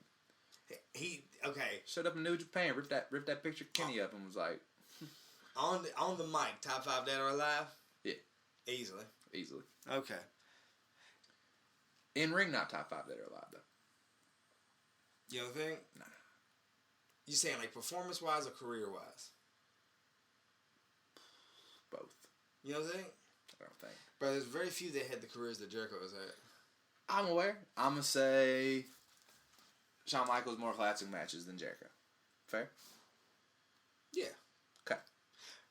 Yeah. But I attest a lot of things to other shit. I mean, that's fair. So I know. Like, the fact that my nigga's a midget is hard. It's like, it's hard. Yeah. Like, AJ Styles more classic matches than Jericho. no. Ooh, I'm not buying No. that. Are you counting them dumbass TNA matches? The triple threat with him, Samoa Joe, and Chris Daniels. So you're saying Samoa Joe had more classic matches than Chris Jericho? No. Because he's about had as much classic matches in TNA as fucking AJ has. I'm aware, but AJ went to New Japan, had some classic matches. And then came WWE, had some classic matches. Nah, Samoa Joe ain't had a classic match yet. I'm going to tell you what AJ ain't not had in WWE. Look, you want me to tell you how I know he's the fucking GOAT? Go on. My nigga came to WWE. Was the hottest thing smoking at that moment. right? Right. Debuted at the Rumble. Right. Biggest pop. Right. He's on a tear. Gets to Mania. Who does he face? Not only who does he face. Who does he lose to? I get it. Chris Jericho. I hear you. Put him in his place. And then went to Japan. And not going to say I did him, but Jericho did some shit. Jericho did some things. Jericho not only did some things, Jericho didn't have a weak match. He did not. Jericho brought the hardcore style to New Japan. It's crazy to think at, like, what is he, 47, 48? That's impressive. Come on. Jericho brought blood back, baby. Yeah. Like, he's done a lot. Jericho's done it all. Bro, I'm not taking away from busted that. open Hangman, took that blood, and cut his first live promo in how many years? Aced it. Yeah. Amazing. How many people do you believe in WWE today could cut a live promo? No script. Go. Fuck that. Do you think The Undertaker could do it? No. God, no. That nigga came out Tuesday, bruh. Said, I'm here on SmackDown in Madison Square Garden. It feels good to be home. I said, who the fuck is talking right now? I thought you was from Death Valley, motherfucker. What do you mean it's good to be home? So then he keeps going like, I don't know what he's talking cryptically, bruh. It gets to the point that where Sami Zayn has to come out because niggas don't know what the fuck Undertaker talking about. He just up there babbling damn near. Right. He was been up babbling for 10 years. Bruh, he said, I've been fucking hoes and taking souls. I said, bruh, your wife is going to be pissed off that you've been fucking hoes and taking souls for fucking 30 years. Yeah. Now I'm back in the why garden. Give me a fucking buried alive match again. Look, Undertaker pull off the fucking head, got the Peyton Manning forehead, bruh. I fucking hate it. Yep. Why his old ass got the Peyton Manning forehead? Why his dumb ass was at that fucking Texas fucking Longhorn game? What was it? It was what's Texas's fucking team? Longhorns. Are they the Longhorns? Yeah. What's the NFL team? The Houston Texans. He was at the fucking Longhorns game doing some shit. And I'm like, what are you doing? You know you can't be out the house like this. You didn't break character for how long? And now you out here tossing the fucking pigskin and a burnt orange bandana. Talking about Matthew McConaughey and... The fuck is this? This ain't the Undertaker. You Mark. What the fuck? You ain't the Undertaker. You just some nigga who look like him. You fucking Charles Barkley? Nah, you Glenn Jacobs, nigga. Oh, shut up. You Mark Calloway, nigga. Where the fuck is the Undertaker at? Hey, bro, Mike Tyson wasn't the same when what's it called died. What's my nigga's name? Wherever Mike Tyson's trainer's name was. When his trainer died and then Tupac died, he went crazy. He started losing and shit. He mentally was not stable because the people that cared for him had passed. Fact. So he lost his mind. I think the same has happened to The Undertaker. You gotta think, he was raised up, his brother got burnt up in a fire, he ain't seen him in so long, and then his OG ends up bringing his brother back to the block, fucking everything up and shit. That nigga came through, knocked the door off the hinges like motherfucker didn't live there, created hell inside of that bitch. Now it's like, damn, I ain't seen my brother in 15 years, now he back, I thought the nigga had died in a fire, and we got beef. Then, we squashed the beef, because can family beef forever? I mean, sometimes, but I think that's white families. They white family. I can't call it. They got back together. That's what I'm saying. They got back together. This, that, and the third. Time passes, you know. The OG ends up dying. The brother ends up getting out the dope game. Now Undertaker's standing here looking like Pusha T. Yep. He's been wrestling for so long and hasn't realized that dumbass had that dumbass red mark on his forehead. Look, come on, bro. Who you Pusha T or you Peyton Manning, nigga? I'm still trying to figure it out. Well, hopefully. You play for the Broncos or you selling that Bronco? Let me fucking know, Mark. Hopefully. That does not mean Bruh, that my the nigga, Fiend is Drake. the Fiend is fucking Drake. Is he not? Did Drake not come back and fucking anybody that did Drake wrong? Always does, bro. Anybody. Anybody. Gonna do it. Do right and kill everything. That's the Fiend's motto. Yeah. Do right, And kill everything. heal and hurt. Heal and hurt. Are you not saying this? Oh, I've seen it. Are you not saying this? Think about it. Bray Wyatt. Okay. In the funhouse. Okay. Pop Drake. When he the Fiend, Come on, man. Come on. You see what he'll do. that's a grime Drake. You don't want Drake to actually get like, oh, okay. I didn't realize you could go here. He's gone there. No. People, do people forget that he has gone there? They only remember when he go back. Do people forget Stay Scheming? Yeah. That's the thing, though. Like, everybody mentions back to back. Bro, I'll never understand how people just gloss over Stay Scheming. Common has not dropped a relevant rap since that day. Bruh, my nigga came onto the song and said, huh, it bothers me when the gods get to acting like the broads. Said, he could have said, all right, 40, that's it, boys, let's get up out of here. We could have squash mashed that nigga. I was here. I was like, man, we out. Let's go. That's all I needed. He ain't squash matching. He gave him a whole That 32. nigga Common came through and said something about Canada Dry. Bro, get the fuck out of here. Fuck out of here, my guy. He says she used to soda and nuggets. She really just out here thugging. Get out of here. Get out of here. man. I'll see your ass out in public. I'll bag her like we in Publix. Get him out of here. No, he. That's what I'm saying. So Get him out of here. the Fiend and Drake comparison is it. No, that's fair. It's That's a thing. fair. That's fair. And Taker, you know. We're in that era, cub, and it's that weird era where it's like, look, nobody's telling you got to get up out, but I can't promise you a nigga not gonna. Somebody get you up out. That's what I'm saying, bro. There's not many spots, bro. Niggas are hungry, bro. It's like for every time that gong hitting your ass walk up out of here, I could be doing something else. Feel me? What's up? Me and Ari fucking came up with an idea that they have their own fucking network. They literally have the ability to make pay-per-views. I've seen the Greatest Royal Rumble. I've seen Crown Jewel. I've seen all of the bullshit. I've seen StarCast. So, why could they not make a Legends League? Ooh. Like, you do those pay-per-views where you literally, like, come on, bro. Like, if motherfuckers want to see Undertaker versus Goldberg, if motherfuckers want to see fucking Stone Cold come back, Shawn Michaels come back, Kurt Angle, all of these Attitude niggas are like fucking, whatever was at the Attitude era, the fucking PG era. Ruthless Aggression. Yeah, like that. You want to fucking get any of those people. Talking about Legends League. Legends League, like bruh. fucking the PGA Senior Tour.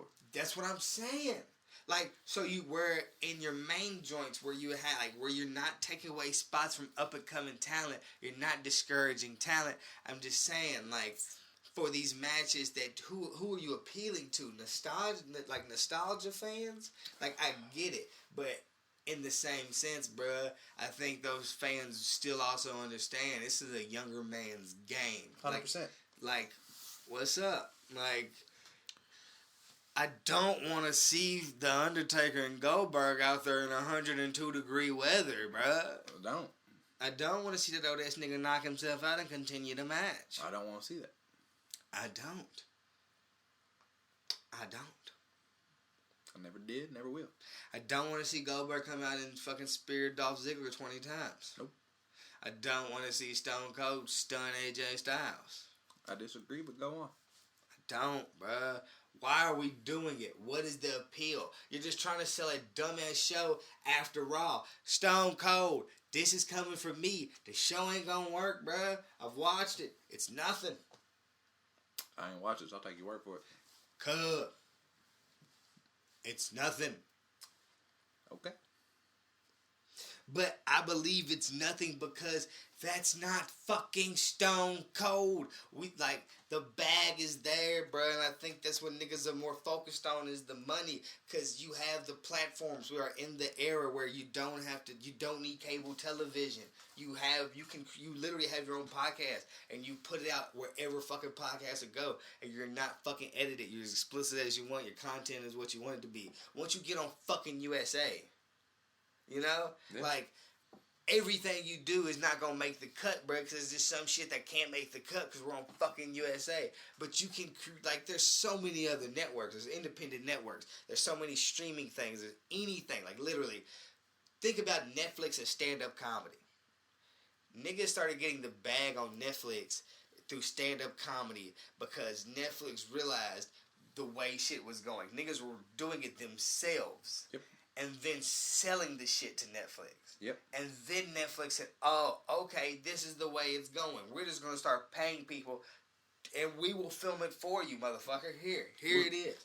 You just got to go out there and tell the jokes. We'll do everything else. Bruh, so it's like, bruh, Stone Cold, my nigga, you do the show that you want to fucking do, and then you go.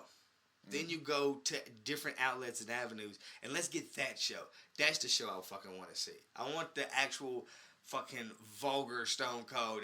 Then give me raw ass fucking Stone Cold. Like, the sugared down Stone Cold is not what I'm fucking here for. Not a doubt. Like, fuck out of here. He's planning something.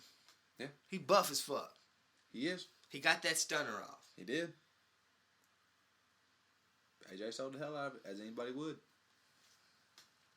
I'm here for it, but sometimes, bruh.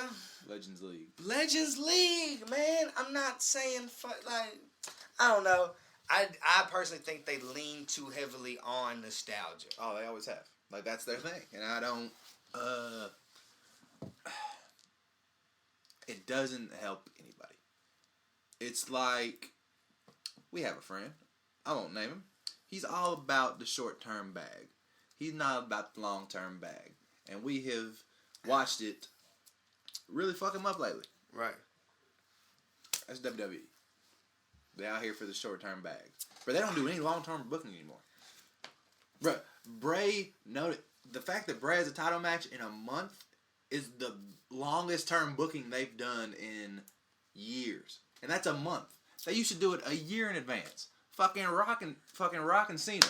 They announced that a year to the day it was going to happen. They don't do shit like that anymore. They don't plan nothing a year in advance now. It's a day to a month. I don't know.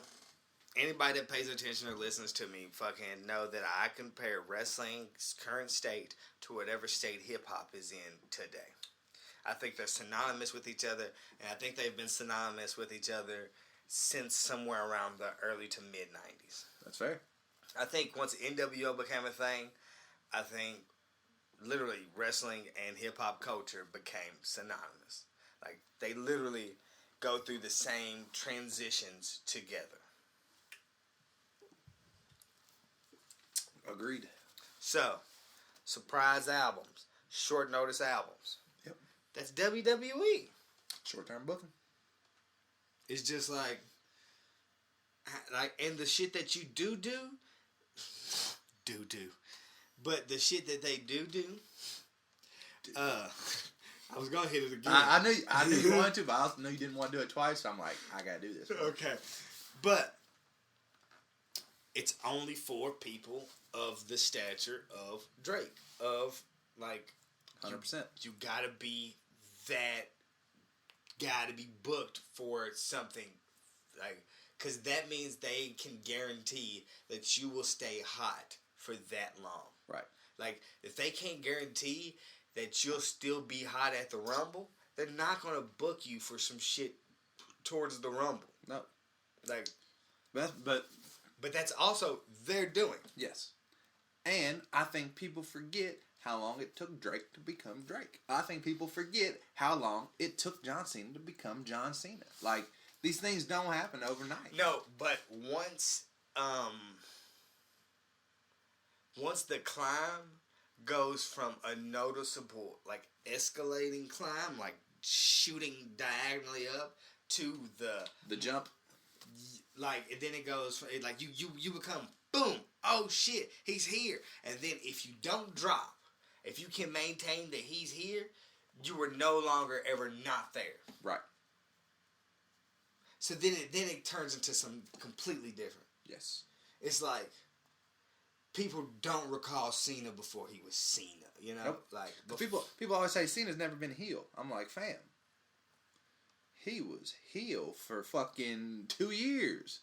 I mean, any white guy that comes out in a do-rag is heel. That's heels. That's heels can be. He was battle rapping niggas. That's heel. He dropped a rap album. That's heel. My guy went gold. That's heel. No. My nigga went platinum. Heel. Big heel.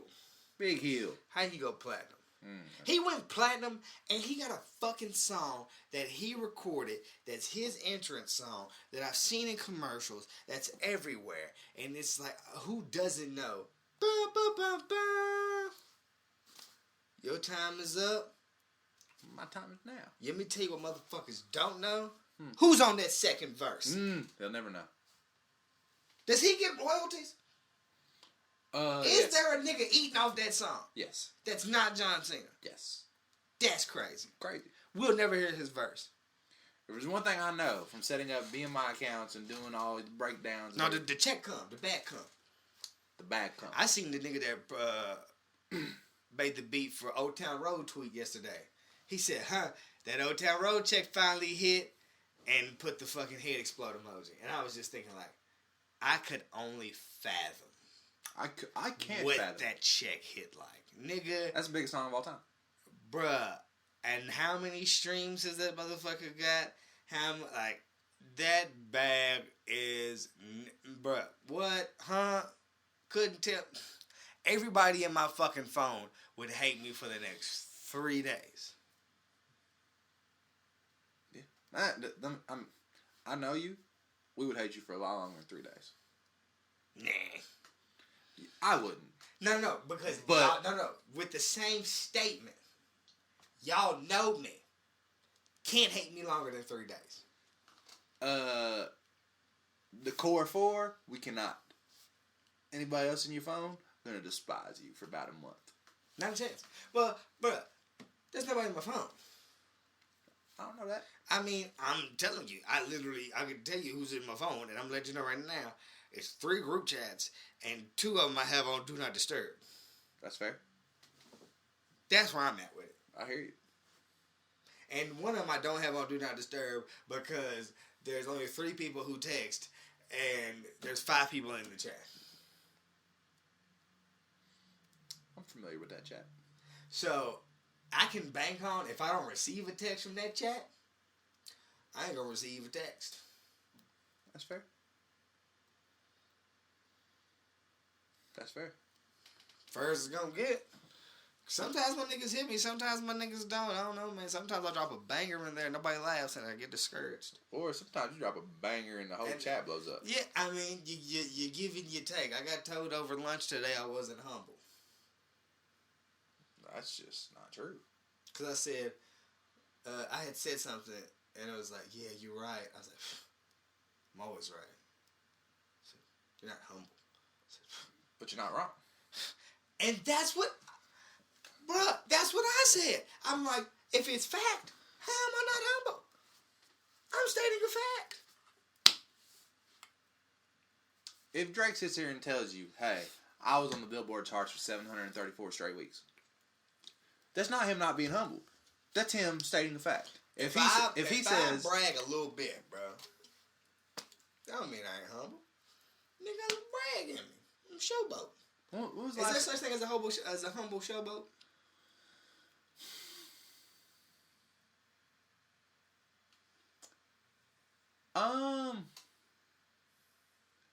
Believe it or not, people think J. Cole is.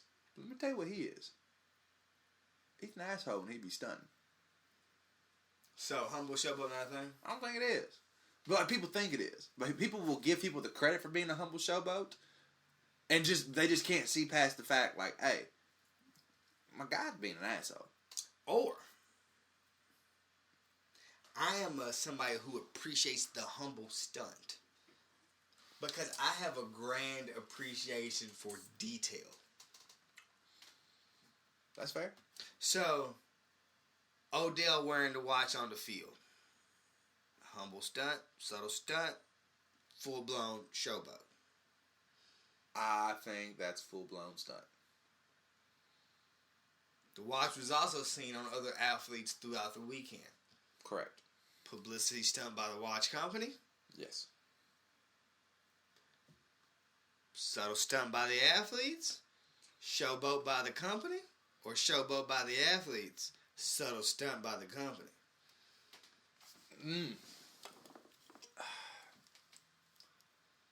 That's tough. I think it's just a flex all the way around. How do you feel? Okay. Off topic. Okay. Off topic. This ain't got shit to do with nothing. It just hit me. Can you throw jabs without beefing?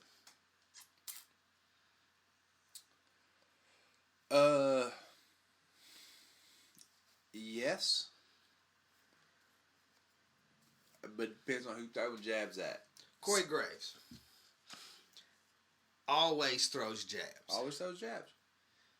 Particularly at certain things. Yep. Sasha.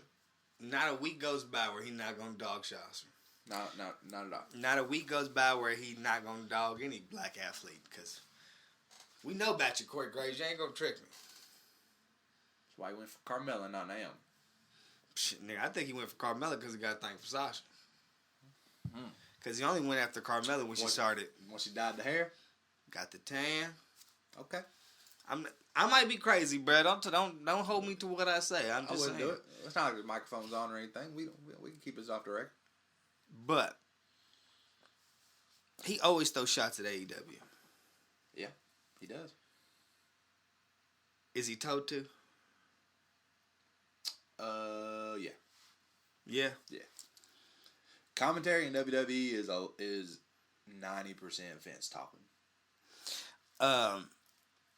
Jabs at Jericho losing the title. Yep. Just jabs, a bunch of jabs. And it's like, so I often wonder. He's a jabber. He's a jabberwocky. Do you do it because you're scared? Do you do it because you see what's like? Do you see something? Like, why does this invoke you to go towards it? The Russ motto is, only way to bury me is to forget about me. As long as you focus any sort of energy towards me, I'll forever live. That's facts. Seen it happen too many times. Kept Joe Budden alive till he got his new swing. I'm just saying. SmackDown goes off the air Tuesday. Okay. Shane is looking at Kevin Owens saying, "You're fired. Yep. You're fired." Yep. Last thing you hear is that TV's cutting off there. AEW.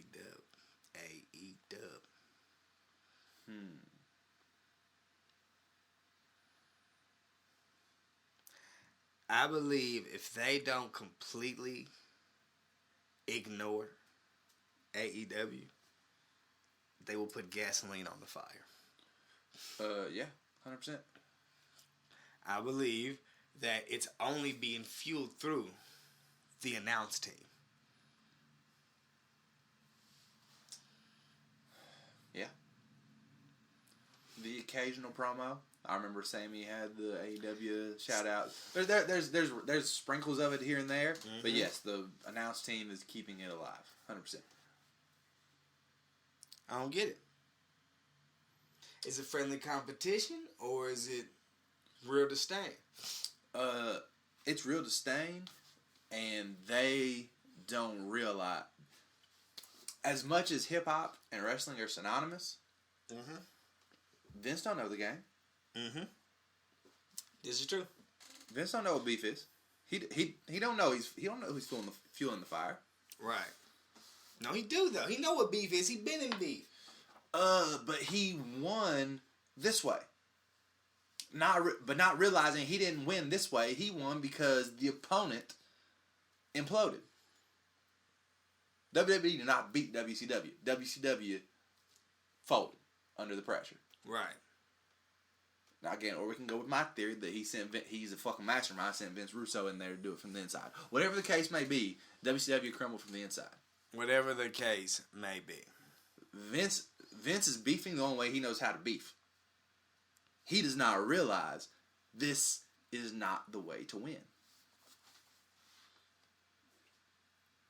Okay. I don't think that's the thing.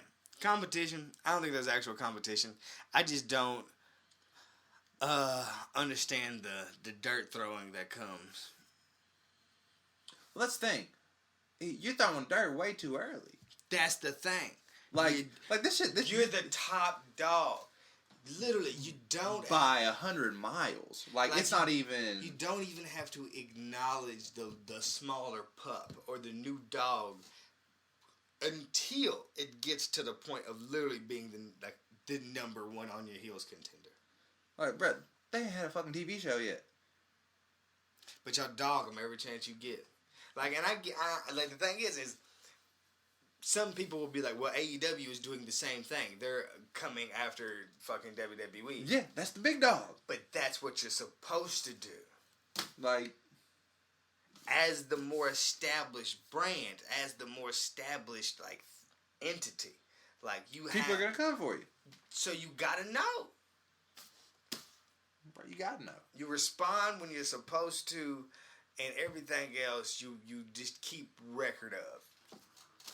You feel me? If Vince could literally take a page out of whoever is behind Jay-Z, it would make a lot more sense. Way more sense. Because it's like Jay don't let shit slide, but he doesn't. Nah, he not going to do it publicly. He'll meet you at a party and stab you and say, you broke my heart. That's all he'll do.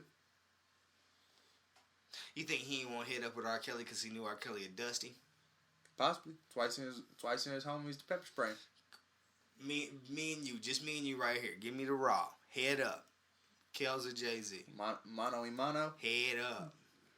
Lock him in a room. Let's see who come out. Kells dogging him. You think he dogging? Bruh, Jay-Z a lot of things. And athlete ain't one of them. Kells, at the time, best of both worlds. To this day, bro, like, right now, R. Kelly in the state he in, Jay-Z in the state he in. We locked them niggas in a room.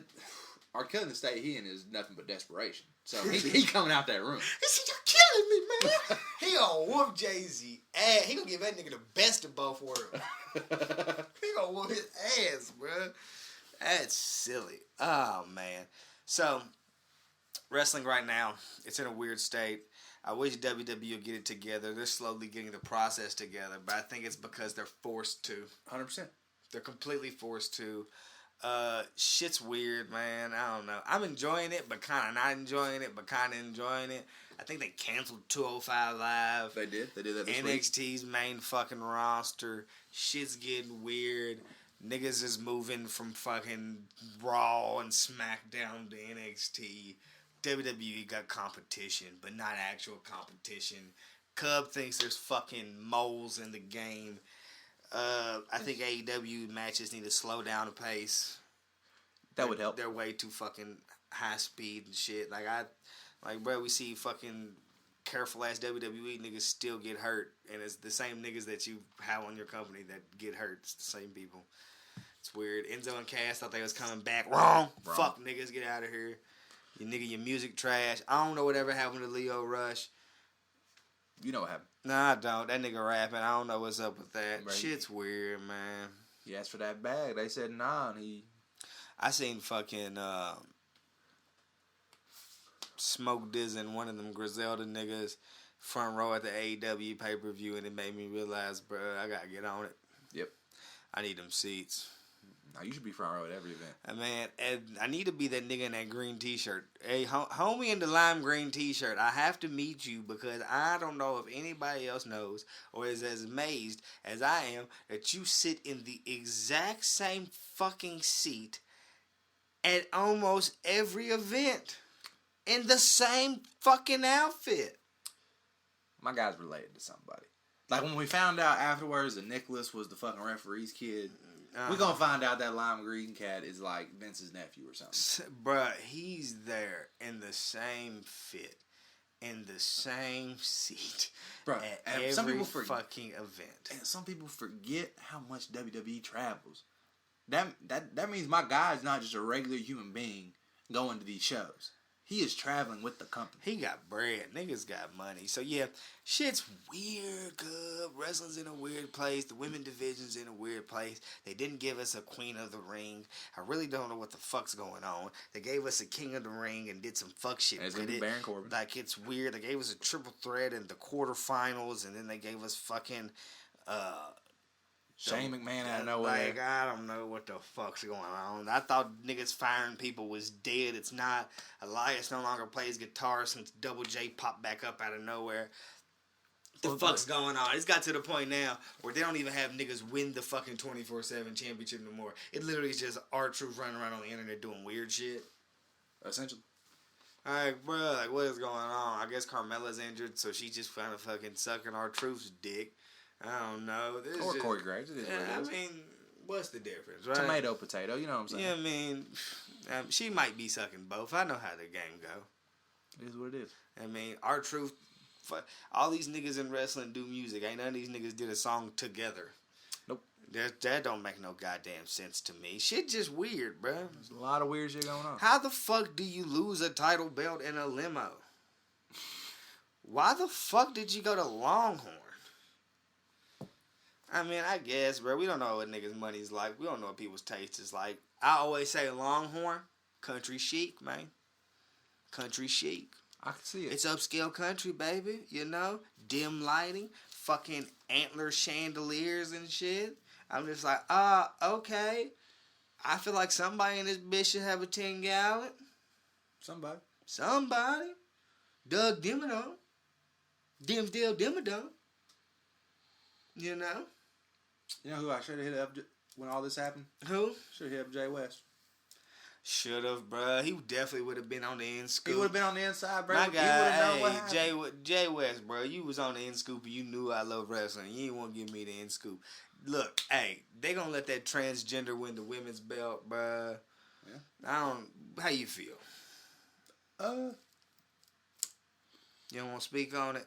Playing it safe? We could say that. Does that nigga suck? Yeah or nay? Yeah. That's all I ask. Does the nigga suck? Yes, the nigga suck. And when I say does the nigga suck, I'm not referring to her as a him. I'm referring to nigga as a person, and that nigga sucks. Agreed. That nigga. Plus the nigga built like me, and that's what's. God damn, bro.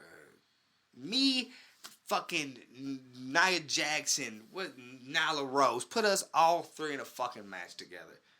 You coming out on top. I know this. What? I know this. So who's going to be on the bottom? The way I hope it work out, because I don't know how everybody's organs is working, I hope Nia Jackson up in the middle and Nyla Rose is up on the bottom. That's fair. That's a healthy sandwich. I definitely can't be on the bottom, because... Nah. Nigga, I'll be flatter than a bottom bun, baby. You gonna look like fucking Newman in Space Jam whenever he gets flattened by fucking... Yeah. I'm gonna let you know right now, I ain't got enough dick for nothing in that ring. I hear you. I think you can take down Nia. She is 6'4", 250 pounds. All woman. You can take that down. She need at least 9 inches of dick. You can take that down. Who can? You can. Shit, not even. You think you can? I didn't know. I know I can't. That's a different story. Oh, come on. We are a team here. So you think they combine, we could take her down? Like we add the dicks together. We put, you know what I'm saying? We put the cans on top of each other. I think if we combine the dicks together and she need 9 inches of dick, we're still an inch short. I agree. We're nothing but a close 2 count. You know what I mean?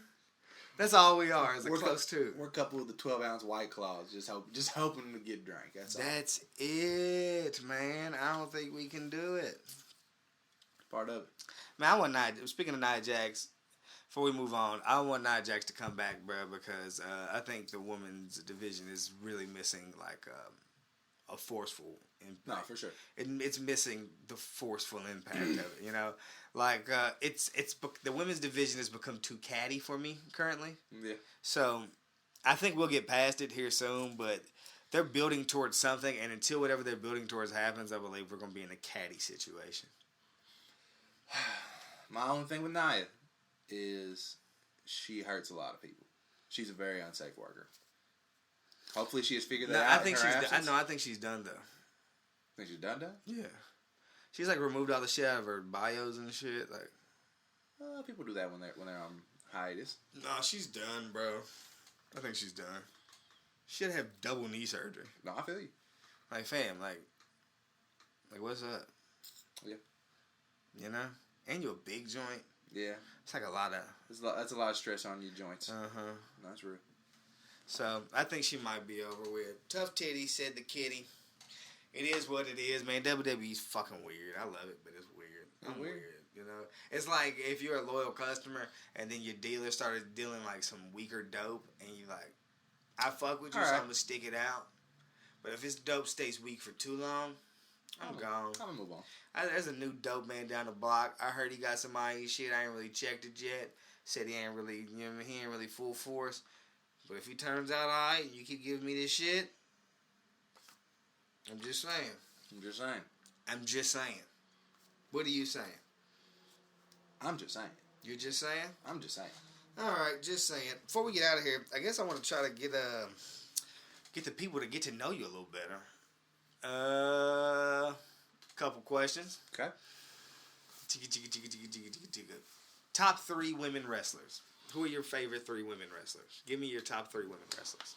I'm gonna go Charlotte. I'm gonna go. It's all time too. You don't got to stick to just now. You can do all time. Okay. Every question is from Okay. whatever period you want it to be. So you don't have to just think currently.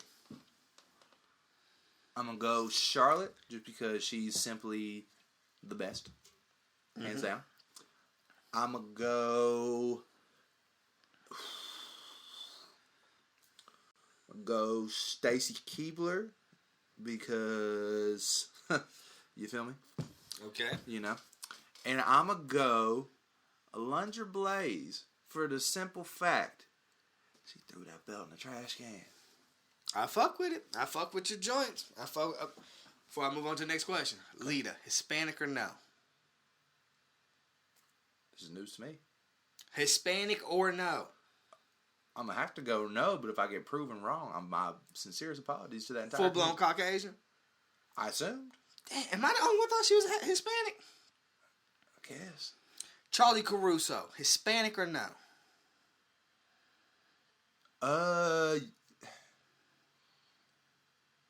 I would assume she's mixed, but I wouldn't know.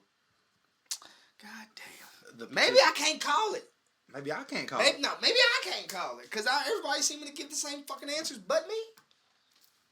Okay. Moving on. Favorite 3 finishers. Favorite 3 finishers. I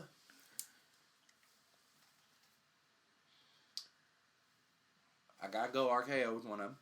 Okay. Phew. I could cheat and go Diamond Cutter, but I won't. I'm just go ahead and file that under RKO. If you go RKO Diamond Cutter Stunner, nigga, I'm fucking dead. Nah, I want to, but I won't. I'm gonna go RKO and everything of the sort. I know you hate it, and I know you hate him, but I can't help it. I grew up on it. I gotta go Jackhammer. Okay. And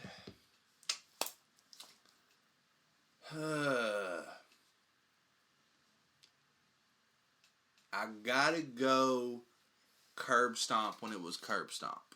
That's some racist shit. No, not. It's I enjoy Curb Stomp by who? American History X?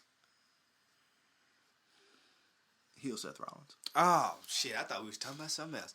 All right, so you said Curb Stomp, RKO, Jackhammer. Interesting picks. I feel like I'm leaving out one that I fucking love, but I can't think of it off the top of my head. So I got, you know what I'm saying? No, I hear it. I hear it. You shoot off the dome sometimes. There was no pre-production for this, by the way. Top 3 entrances. No, not entrances. Top 3 entrance music. Ooh, top 3 entrance music. I will go DX. Okay. I lose my shit when DX comes on every time. Okay. I will go pre-Fiend Bray Wyatt. You mean OG Bray Wyatt? OG Bray Wyatt. And not the new one? Nope. It's the same song. I'm aware. But better. I'm aware. But Hey, look, I'm not gonna interfere. It's yours. Keep going. You know what I'm saying? Now Keep going. You know how some people like a more like they don't like polished music. They like the real raw shit. No, I get it. I see what you're saying. What you're trying to tell me is this is a big rich town. And you just come from the poorest part. You know what I'm saying. Tomato, potato. Yeah, but you see what I'm saying? It's 50 Cent changing the fucking Power intro music. No, I know. It's the same fucking song. It's the same song. You like one or you like the other. It is what it is. Thing is, I like them both. But the niggas in the background yelling, hurt, heal. I know. Okay, keep going, because... Who would be my third favorite entrance music? Whew.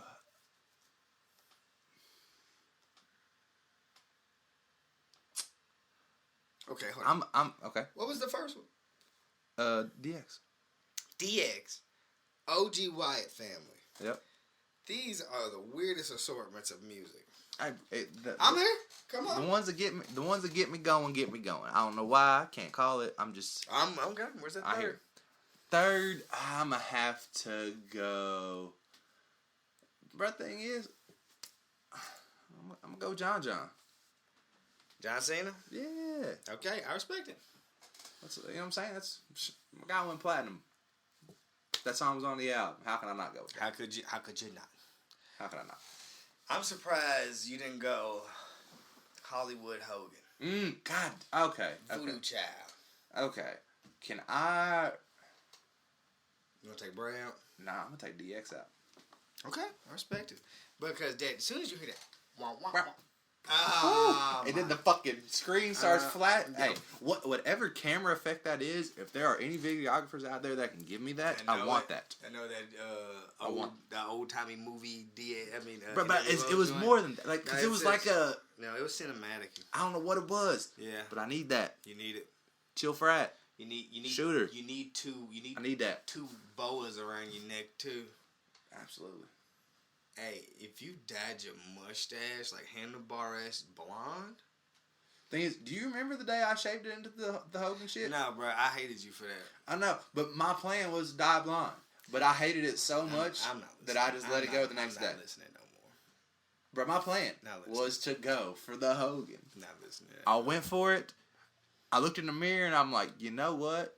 This is garbage. I'm gonna go to this KBA game we got tonight like this. This is the only time I'm ever gonna be seeing public like this the rest of my life. Cause I'm gonna shave this shit tomorrow. And I did that. I wish I would have got a pic of that and put my eyes over it. I got a pic. I'll send it to you. We can Photoshop that. Okay, couple more questions. Since we're getting on it, favorite Hell in a Cell match. Favorite Hell in a Cell match.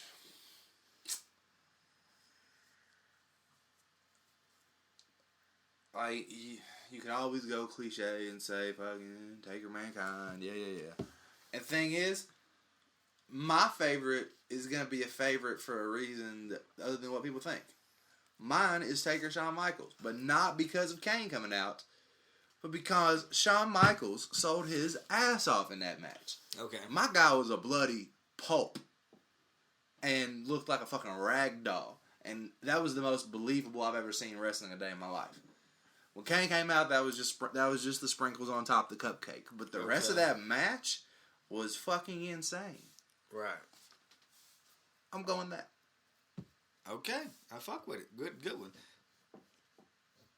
Do you like that one more than the other one? Because they had two. Like, I'm just saying, just in general, as like Shawn Michaels and Undertaker matches.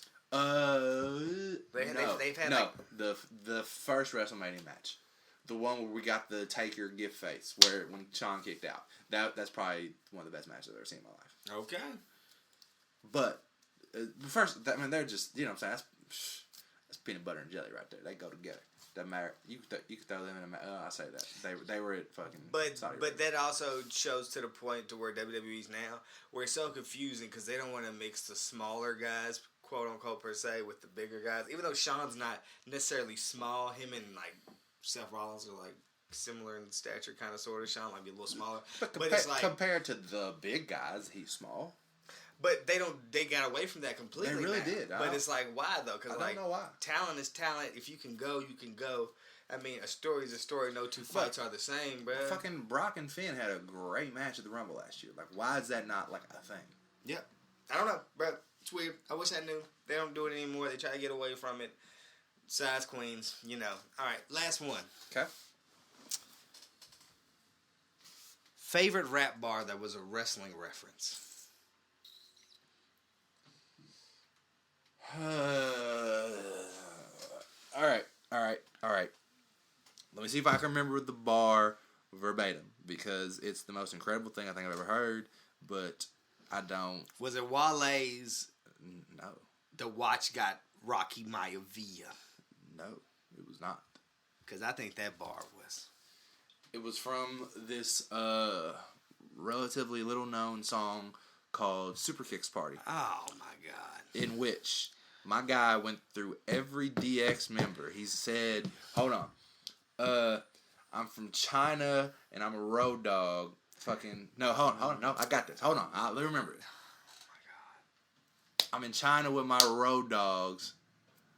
I'm an ass. No, 1, 2, 3 kid. Can't you see? I've been on green like Go Dog. Fucking.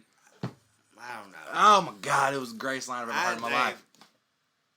For anybody that doesn't know what he's talking about, doesn't matter. Oh, it matters. Hold on. Does not matter. Let me tell you what it does. It matters. No, it doesn't. So obviously, his favorite wrestling reference rap bar. Oh my God! What is this? And this is why you don't invite people to your show. It starts going rogue. Doesn't matter what I say. He's fucking playing the song. Was it first verse, second verse? Just curious. Bro, I don't even know. Oh, and now he's found it. Fuck. See, and this is why, bro. I feel like HBK. See, this is the game. I'm a best man. Pass it to my road dog.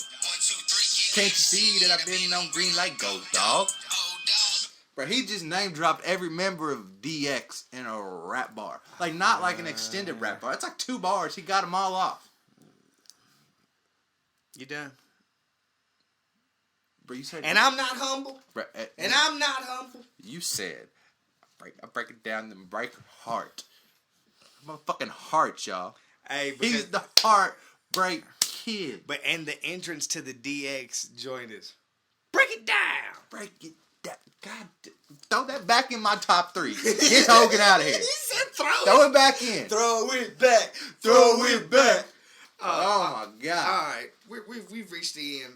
But before we do our traditional thing, anything you want to promote, tell the people, you know what I'm saying? This is your opportunity. I don't know how many, I always say, I don't know how many fans we got. I don't know how many niggas tune in, but it's got to be something because people randomly hit me up and tell me something they heard and want to dispute it. And it's like, but I don't want to argue about shit I've said on the podcast because as soon as I hit fucking pause. I don't know what I've said on the podcast. I couldn't tell you what we said 5 minutes ago. I couldn't tell you the Well, and that's what fucks me up, because whenever somebody listens to it and they like, oh, and they text me and say something, I'm like, huh? Like, bro, what you said on the pod? It's like, bro, the conversation already happened. You can't interject in 3 days later. Bro, like, imagine if, like, somebody was having a conversation and somebody, like, overheard them at, like, the next table. No, and then 3 days later was like, hey, remember when you said Janie was doing this? And they're like, what? Bruh, all jokes aside, I was at work, and I went to the cafeteria at work.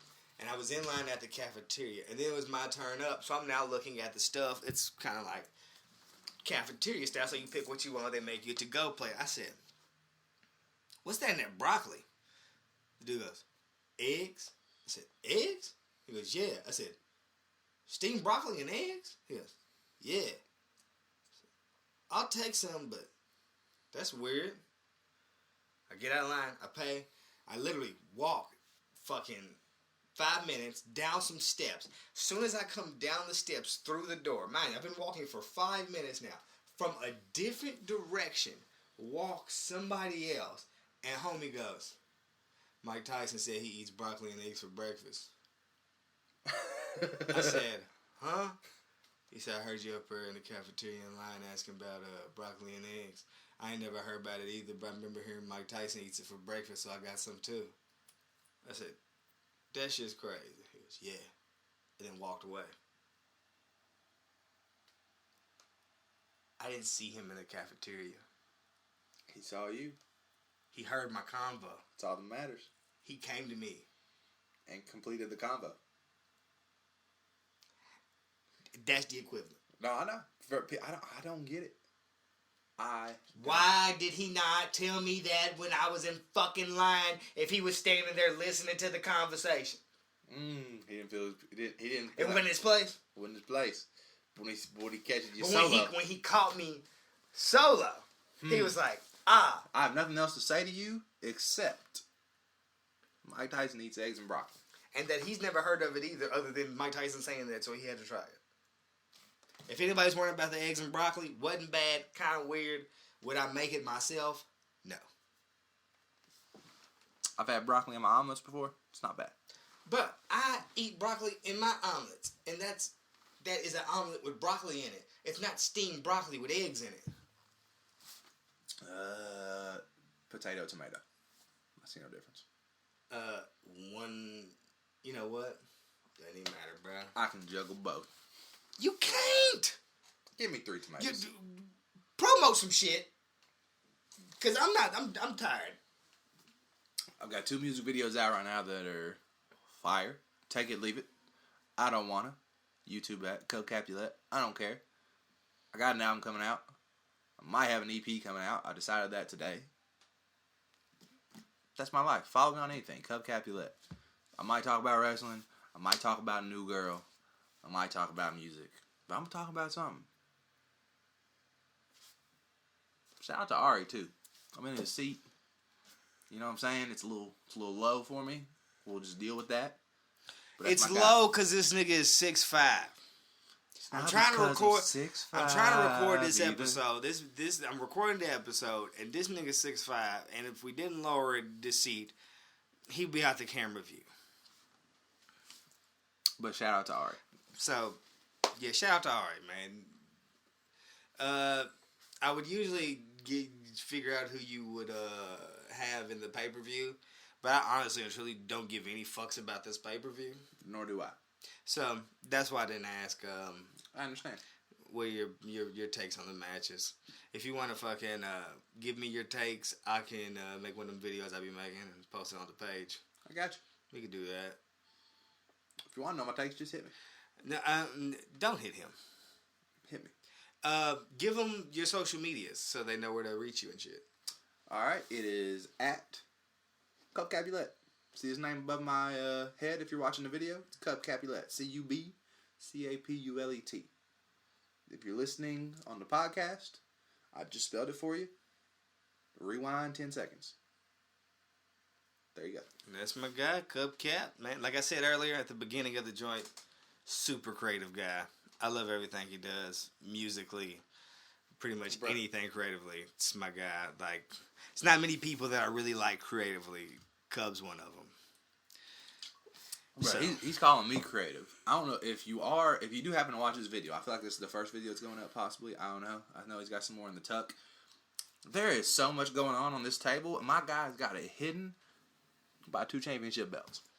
That's weird. But I'm creative. Hey, I'm about to. I think I'm about to order me another one.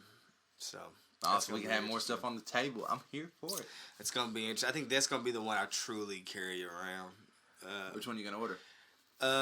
OG big gold belt, brown strap, kicks on the nameplate. Oh man, did my guy get a bag I don't know about? Nah, bro, I found a belt site that allows you to do 6-month layaway, Oh, that's love. and you just got to put 30 down at the beginning. Shit, I got 30. What's up? That's what I'm saying. I said 6-month layaway. Shit, I could fucking put on that for fucking like a month or so. Like just throw a little bread every now and then, and boom, belts here, baby. That's all right. And the belts ain't expensive either. They're cheaper than the WWE site, so it Real is leather? what it is. Yep, they're alright. They're nice. They're nice belts. Really? I'm not gonna leak the site though because I mean, I feel hey, I'm gonna tell you what, it don't matter because let's be real. people don't even take game when you give it to them. Fuck it. You can do exactly the exact same thing. It's not it. If you ain't got it, you ain't got it. The theory is brilliant. And we've come to the end of the episode. Time to say fuck somebody. You got somebody you want to say fuck? I guess for the sake of what I'm doing, I guess I'm gonna say fuck Goldberg because you obviously rub my guy the wrong way. Yes, I appreciate that. So, you know what I'm saying? Like, I don't have a lot of hate in my heart, but for whatever Fuck reason, Goldberg. you rub my guy the wrong way. Hey, as you look over here to No, I see him. I'll punch his ass dead in the fuck Goldberg. I feel that. Who you saying fuck to? And this may be surprising. I'm gonna say fuck Cub. Cause I gave Cub opportunity to promote this rap album that we got coming out. And he didn't. So he basically said fuck me right then. So in return, A fuck for a fuck.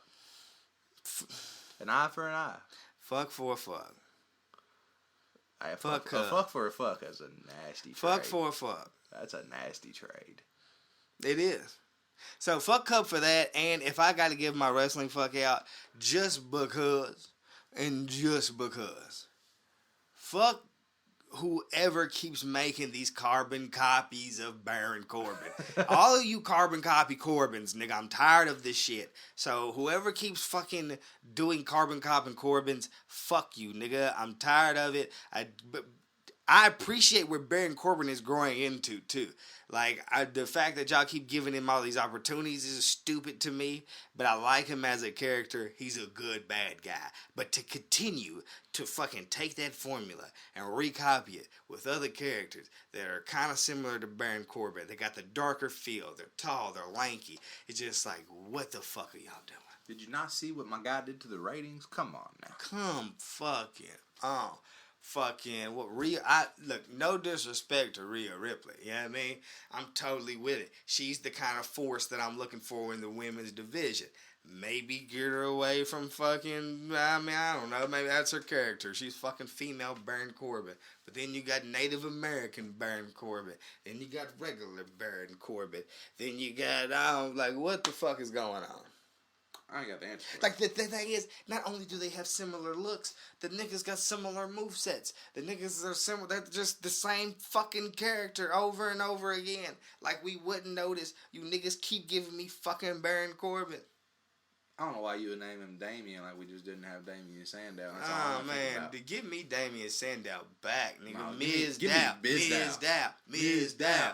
I'm surprised they dead at that, but that's the thing. Also, if I want to give another fuck out, this is the specialty fuck. Fuck y'all for hating on niggas getting it on their own. If you create that buzz on your own and you get that organic fucking feel, they need to appreciate that shit. They need to go ahead and put something behind you, fuel that fucking fire. Don't bury you out, because all they fucking do, all the old heads, all the motherfuckers ever do is sit around and fucking complain that nobody's going and grabbing the motherfucking brass ring and not doing anything it takes. But as soon as the motherfucker get out there and get it on their own, y'all get upset because you ain't in control and you bury some shit. You bitches for that. You big bitches for that, and I'm not appreciative of it, and that's why we got fucking Carbon Cop and Corbins, nigga, and fuck Goldberg. Shout out to 2012 Zack Ryder.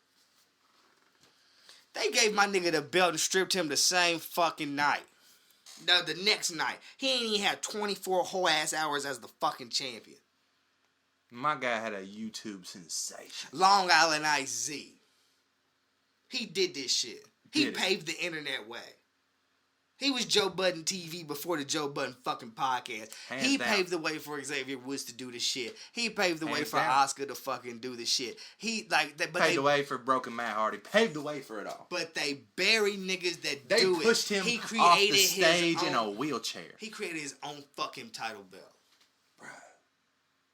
The internet fucking champion. They buried him because they hate when niggas go out there and get it on their own because they not in control. And that would be the downfall of WWE. Not allowing motherfuckers to, like, it's an independent game at this point, bro. If niggas can get the bag of their own, if they can bring more exposure to the company, why are you stopping it?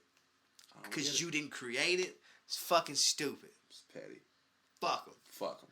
Fuck them all. Fuck him. Don't forget fuck Cub, because he didn't. Even after I said fuck Cub for not promoting the CD, he still didn't fucking promote the CD.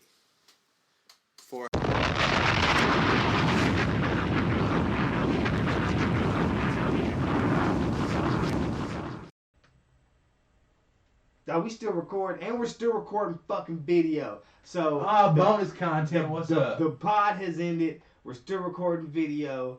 It's still fuck Cub and fuck everybody. But I don't know how to end videos. I guess we'll just fade out right here. We'll count down and give it 2 sweet, I guess. 3, 2. You started at 5? You Why would I started not? at 5? Okay. 5, 4, 3, 2. Sweet. Can I put some kind of explosion in the video? I'll do it for you. Watch this. Okay.